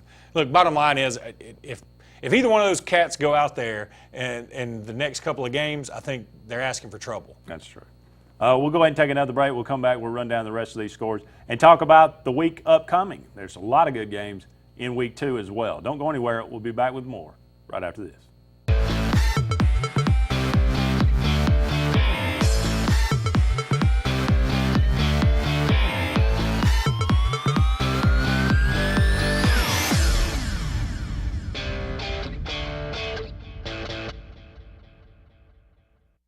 Your comfort is our #1 concern. Advanced Heat and Air. Advanced Heating and Air makes your comfort their priority for any season. Advanced Heating and Air is the region's Trane dealer and an Alabama Power Superior Solutions dealer that can save you money and energy with a new electric heat pump. Advanced Heating and Air maintains the region's best service team, so rely on us to make your comfort our #1 concern.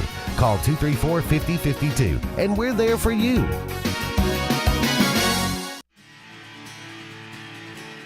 Hi, this is Quinn Harrelson with Interlink Mortgage in Auburn, Alabama. There are 1,000 different questions people ask me every day about mortgage loans. They ask about buying investment homes, primary homes, and even second homes at the lake or the beach.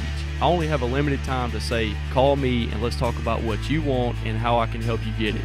Again, win with Quinn and call me today at 256-675-6259 so I can help structure a mortgage that best fits you and your family's needs. Game day. Last season you were watching football at the mercy of that loathed cable company and your weird roommate with the ornery chinchilla. But today you're going to watch wherever the Wild you want. You go here, Wild Wind Cafe. They've got all the games on more screens than you can count. And cute roommates. This is just the Wild you need. So go wild, superfan. We can't help you choking QB, but we do have cold beer. So you want to build a home? Build the home you want with America's Home Place. Choose from over 150 floor plans, then personalize. Tile backsplash with granite countertops? Done. A spacious bathroom you've always dreamed of? You got it. Choose every detail, floors, cabinets, even the paint color. How about electric lime? Can't decide? Relax. At America's Home Place, we take care of it all. It's your home. Own it. America's Home Place. Gotta get to Gills Auto Sales. We can finance, you got to get to Gills. Selection and price, got to get to Gills. Gotta get to Gills. Cars that fit your budget. Service that no one around can beat. Stop by today and test drive. the vehicle of your dreams. Gotta get to Gills Auto Sales. We can finance you. Gotta get to Gills. Selection and price. Gotta get to Gills. Gotta get to Gills. What do you see when you think about your future? Do you see determination that keeps you going, that helps you make a difference in your world? Do you see challenges that make you stronger? Southern Union State Community College realizes that your opportunities for greatness are unlimited. Your journey has just begun.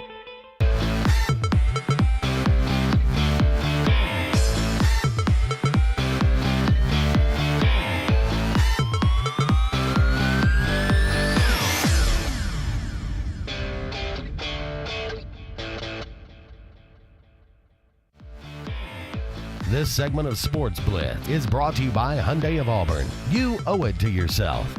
Call Hyundai of Auburn today at 334-321-0777 and visit them online at HyundaiofAuburn.com. Welcome back, everyone. Running down some college football games outside the SEC this past weekend. Louisville looked pedestrian against Purdue. Lamar Jackson did, and he looks still pretty strong. In fact, I mean, he's going to be one of the leaders in the clubhouse right now. Maybe leaders off the first tee for the Heisman, I would say. Maryland 51, Texas 41. Slow down on Texas, I guess. Ty Pigram out for the year for Maryland, too. Of course, he played for Clay Chalkville. And, man, you talk about somebody I enjoy watching. And I just hated that news because Ty Pigram. What was it? Tore his ACL. Oh, it's just a shame. But Texas, yeah, they got problems, man. And here's the other thing, though. Texas fans losing their minds over that game. Okay, they were 18-point favorites. Okay. I mean, I get it. You're upset. You're mad. That kind of stuff happens. But, man, throw in all these things on the field after the game. And, look, you haven't been good in a long time. No. Since Alabama beat you in 2009, Texas is about 500. And so why are you more upset now? Give this man you just paid a boatload of money an opportunity to disappoint you further. At least give him an opportunity. I mean, the Big 12, it wasn't a good week for the Big 12 outside of Oklahoma. Oklahoma and Oklahoma State looked good. Speaking of Oklahoma, we'll fast forward again to next week, or this week, this Saturday. Oklahoma traveling to the Horseshoe. Oklahoma kind of embarrassed last year by Ohio State at home. You think they fare better this year? I'm going to call the upset. I think Oklahoma wins the game. It's a 7-point spread right now in favor of Ohio State, but Ohio State's secondary was surprisingly weak from what I saw against Indiana, and I just think Baker Mayfield's going to be able to pick them apart. Now, the caveat is Ohio State may have the best D-line in the country. They are NFL ready. They are very, very strong. And so they're going to put a lot of pressure on him. I just feel like Oklahoma's got more weapons. I think this will be Lincoln Riley's statement game. And as soon as they win this game, what's going to happen is everybody's going to lose their minds over Lincoln Riley. And they will sign him to an umpteen billion-dollar contract, and then he'll turn out to be just an okay coach. That's how this works. That's how this works. That we have been down this road many, many times. TCU at Arkansas, that in 2:30 on CBS. I'm really pulling for Arkansas. I don't know that they can do it, but I am pulling hard for Arkansas. I just think the SEC's better when you got Brett Bielema as in the conference. It's more colorful. He's got a personality. You may not like him. I understand that, but he's sort of a lovable. If he don't slow down, he's going to be 500 pounds. I mean, that's what makes him lovable. If you look at him when he took the job, and you look at him now, he looks like the guy that ate the guy that got hired. I know. I mean. Okay, but look, I like having Brett. Look, okay, earlier when I did the Lake Martin Sports Roundup, there was a gentleman next to me from Lyman Ward Military Academy who had been he was the same age as me, but he spent 22 years as a Marine, been to 37 countries, 2 tours of duty. Now he's a mentor and a coach and a teacher at Lyman Ward. And he was some other things I couldn't even pronounce, deputy commandant. He was all these other things. And I thought to myself, you really hadn't accomplished much. So now, though, when I see Brett Bielema and he keeps gaining weight like that, I'm like, I'm not so bad. So maybe you got to find that nice middle ground. You need to have somebody around like that you can compare yourself to and laugh at. Nebraska at Oregon. Interesting but odd. Nebraska struggling. How about this? In week one, how Oregon about put up 70, I think. Mike Riley, who was at Oregon State, he played at Alabama, but was at Oregon State. Now he's at Nebraska, and Willie Taggart, who was at South Florida, is now at Oregon. I mean, that's probably the furthest distance between two schools in the continental U.S. I mean, South Florida to Oregon. I mean, that's a long trip, man. Well, I guarantee you this. People at Nebraska and Oregon are looking around going, Mike Riley and Willie Taggart? I know, yeah. How did we get here? It would make more sense if they were coaching the other teams. Yes, it would. Anyway, I think it's going to be a great game. That's the other game I was trying to think of. How about TV really giving us one this weekend with that game's at 4 or somewhere like that. 3:30. Then Auburn is at 6:30, I think. Yes. Oklahoma's at 6:30. Notre Dame, Georgia is either at 6 or 6:30. 6:30. And then there's another one in there. Stanford, USC is like at 8. 7:30. I mean, what do they think? I just own Buffalo Wild Wings? I need a big. Can't TV space these out a little better? Well, they think you got a phone, picture-in-picture, That's a true. computer, I guess. I don't know. And I'm going to have one really mad wife. South Carolina at Missouri. That game is sneaky good, and it's at 6. It is I'm at just 6. telling you, that game's going to be kind of fun to watch because Will Muschamp hadn't gotten the penalty for getting outside the coach's box yet, but he will. And Missouri's slinging it all over the place. We got a phone call? I don't know. That's just the ring button. I don't know if it's for us. Stanford at USC. That one, I like. I like Stanford. USC's defense was really suspect, so. I just like Stanford in this game. I think David Shaw knows what he's doing, and I think he's going to take care of business in the Coliseum. Georgia at Notre Dame. No Jacob Eason. # Relevancy Bowl, because whoever loses it is no longer relevant. If Notre Dame now that Notre Dame has beaten Temple the way they did, the fans are going to expect this win. If they had beaten Temple by 3 points, I think fans would be like, okay, we're going to get beat by Georgia, but here we go. Right. But now Georgia coming in with a true freshman quarterback, they whip up on Temple. I think Notre Dame fans are going to be at a fever pitch. I love that it's at night. That's the game of all these that I think I wish I could go to. Oklahoma at Ohio State. We talked about that one. Auburn at Clemson. To me, that's the headliner. I understand, and I get it, but I think rankings-wise, well, I guess rankings-wise, Oklahoma, Ohio State is. I get the Auburn and Clemson, but I've just seen Auburn and Clemson so many times recently. Georgia, Notre Dame, that doesn't come around a lot. It doesn't, but I don't know how many eyebrows that's going to raise.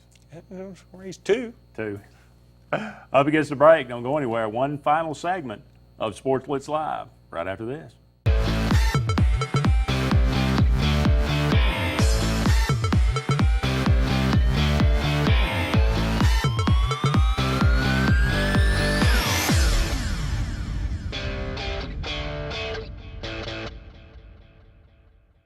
Why buy your next car from Lynch Nissan of Auburn?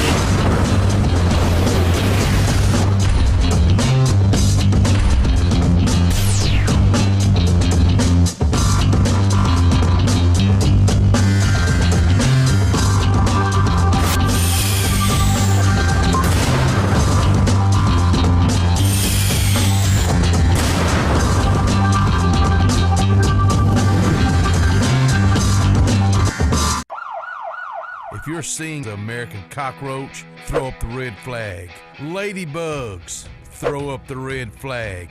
Ants and swarming termites, throw up the red flag. And kudzu bugs, throw up the red flag. That's Red Flag Pest Control. So the caution is on. Call Red Flag Pest Control today. I'm Scott Davis with Red Flag Pest Control, celebrating our 10th anniversary. Call me today, 256-825-0430. When you're born, you're really young. You're like 0 years old. My grandma tells me to quit growing up so fast. But what can I do about it? My mom keeps throwing me birthday parties. Russell Medical, comprehensive care in your corner of the world. Show Enough Barbecue, Since 1990, we've been serving you the finest barbecue in Alexander City. Gerald believes in cooking fresh meat daily, and the secret to that is, I'm not going to tell you. Show Enough is just not about barbecue, but also known for fresh vegetables and homemade pies. That's where I come in. I'm Linda Sanford, better known as the Pie Lady. We also do catering. For more information, give us a call at 234-7675. Walls Tire, just a mile past the bridge on Highway 280, is the Lake Martin area's complete automotive solution. At Walls, you'll find a dedicated staff offering top quality service from routine maintenance to a full engine overhaul and everything in between. Brian Walls and the folks at Walls Tire are local folks that you know, and they provide the best service always at a fair price. Find out what the rest of the Lake Martin area already knows. Walls Tire is the Lake Martin area's complete automotive solution. Just a mile past the bridge on Highway 280. Skag, the toughest name in lawnmowers. Unmatched quality and performance for over 3 decades. The clear choice, the best mower money can buy for work or at home. Top lawn care professionals and discerning homeowners know that Skag means productivity and reliability. Every Skag mower is proudly built right here in the USA. Don't settle for anything less than simply the best. Skag. Satterfield Outdoor Living on Highway 280 in Alex City.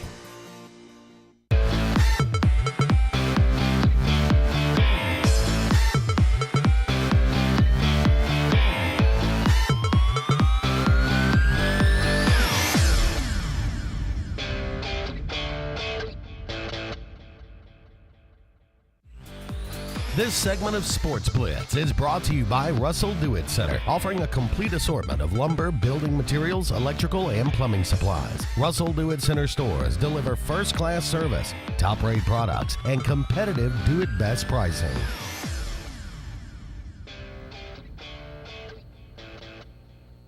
Welcome back, everyone, to the final segment of Sports Blitz Live. About time to go home. It is getting there. It's been a long day. This doing 2 shows a day, you know, for me that's like a lot. I did the show right before this one. I know.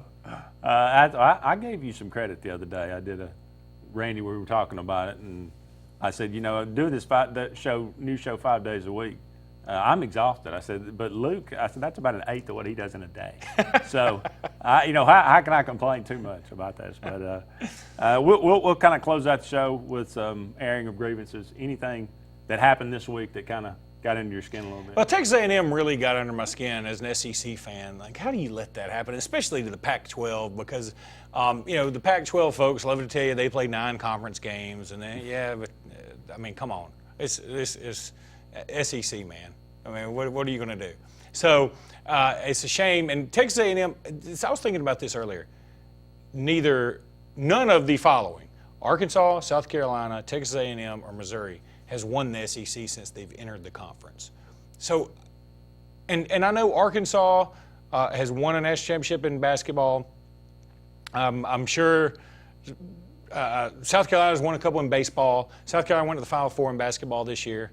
And I think they've won a girls' basketball title too. But, I mean, really, they got to step it up football-wise, right? I mean, all of them do. I mean, they're all better than what they are. Now, when South Carolina got in the league, they were pretty bad. But since they've been in the league, they've gotten a pretty good financial kick in the pants. And so they need to step it up. A&M, there's no reason. I mean, historically, A&M is kind of inflated. I mean, everybody talks about all the money they have and but they've never been good. Texas A&M's never been. I've never known them to be in a championship game. And Missouri, we kind of knew what we were getting with Missouri when we got them. We knew we were getting a TV market. And that's fine. We're getting St. Louis. Okay, cool. But somebody's going to have to step up and do something. Arkansas got all that Walmart money. Can't they get something? But you would think. I want to say this, that I am this is not a grievance. This is something I'm excited about. Alabama's going to play Miami in Atlanta in 2021. And I know it's a long way out, but it'll be here before you know it. And I think it's an awesome move. It's going to be a lot of fun. That'll be a game that'll get a lot of eyeballs, and you'll have a lot of old video of the '92 championship game. I love the fact that these games get playing in Atlanta still. I know a lot of people want the home and home. I'm sure you prefer to take a road trip to Clemson and welcome Clemson into your place. I get it. I enjoyed going to Penn State when I went a few years ago. At the same time, these neutral site games, They've been fantastic for Alabama because they usually garner the most attention. They're usually 50-50. I thought Tennessee, Georgia Tech, while it wasn't full, it was cool to have sort of a 50-50 feel to it. Alabama, Florida State, the same way. And it's a prelude to getting ready for a championship game and playing in a dome. If Alabama makes it to the SEC championship game and then makes it to the national championship game, it'll be their third time in the Mercedes Dome, whereas whoever's coming in is probably their first time. And that place will be pretty overwhelming. I mean, I heard a lot of things about that place. Well, again, not a grievance, but watching games in that Mercedes-Benz, well, I mean, I didn't see much of the Alabama game. I saw some of it, but I watched all the game last night. It's 7 to 8 o'clock at night, and it looks like it's noon. It does. Those lights, the lighting in there is incredible. Now, I mean, I don't know if that's good or bad, but it just looks, it's stunning almost. You look at it and you're like, what in the world's going on here? Well, here's one final grievance. There were a couple of fights on video from the Alabama game. I'm sure there were fights all over the country, but there were fights from this game, and it was just awful. I mean, what are you doing? Who goes to a college football game and gets in a fight? I mean, what is your problem? I mean, honestly, you and I saw one of them where a fan pushed a woman down. I mean, get yourself together, man. I mean, and part of the problem may be that in that Mercedes Dome, Arthur Blank made a point. I want concessions to be cheap enough where families can enjoy themselves. The problem is that includes beer. So the problem is everybody's doubling up, I assume. Just because beer's cheaper doesn't mean you need to drink twice as much. This is true. Where was the one where the lady dove over 3 rows? Oh, that was Alabama, Ohio State. Okay. Oh, excuse me, Alabama, Oklahoma. Alabama, Oklahoma. Okay. Yeah, okay. What state? Was the bowl? It was in New Orleans. Okay. Now, like in New Orleans, okay, I get it. It's New Orleans, man. I've seen some weird, wacky stuff there. But in Atlanta, in the first college game in the Mercedes Dome, you're going to get in a fight? That's how you'll be known forever. And we got Twitter and social media. Your video's out there. It's over. Yeah, I get it that people's tempers flare in a game, and it's a high energy, but good grief. That's going to wrap up Sports Blitz Live. We appreciate so much all of you out there joining us tonight. For Luke Robinson, I'm Andy Graham. So long for now.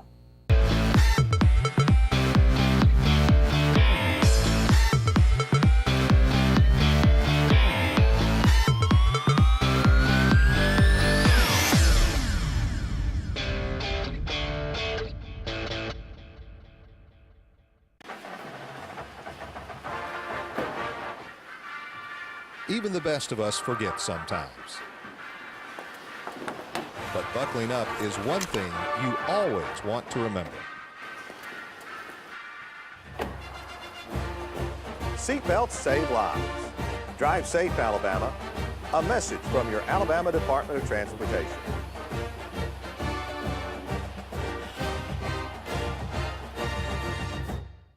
In car ads, what is this? It discloses what you're not going to get that you thought you were. At Hyundai of Auburn today, buy a Santa Fe SUV. Get $4,250 bonus cash, period. Here's our disclosure. Hyundai of Auburn's your straight talk dealer. $4,250 to spend however you'd like. Plus, most Hyundai of Auburn cars are built locally. Free major repairs for 10 years. Supporting the local economy and thousands in bonus cash to spend. Compare. HyundaiofAuburn.com.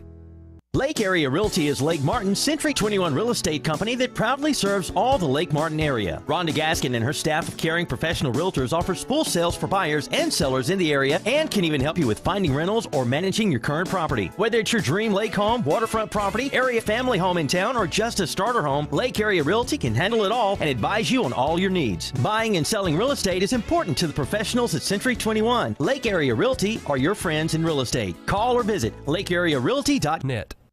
Your comfort is our #1 concern. Advanced Heat and Air. Advanced Heating and Air makes your comfort their priority for any season. Advanced Heating and Air is the region's Trane dealer and an Alabama Power Superior Solutions dealer that can save you money and energy with a new electric heat pump. Advanced Heating and Air maintains the region's best service team, so rely on us to make your comfort our #1 concern. Call 234-5052, and we're there for you. Homeowners all over Alabama have discovered that when you need your flooring clean, whether it's carpet, upholstery, or any manner of hard surfaces, there's no clean like Peaches and Clean. Serving Auburn, the Chattahoochee Valley, Montgomery, Birmingham, and the Lake Martin area. Call 866-837-6937. 866-837-6937. Or visit peachesandclean.com. Caring for your floor and a whole lot more. There's no clean like Peaches and Clean. The Car Stereo Shop in Auburn is more than your car audio and video headquarters. Everything you ever wanted for your boat, including speakers, amps, and subs from brands like Sony, Kenwood, Memphis, Kicker, Polk Audio, power speakers from Kicker, Skyline, and Wet Sound, underwater lighting from Ocean LEDs and Shadowcaster, and for your ATVs, side-by-sides, and motorcycles, the best in power sports products and lighting. How about a custom tailgating package or a custom-built mobile office? Where your imagination becomes reality, the Car Stereo Shop in Auburn.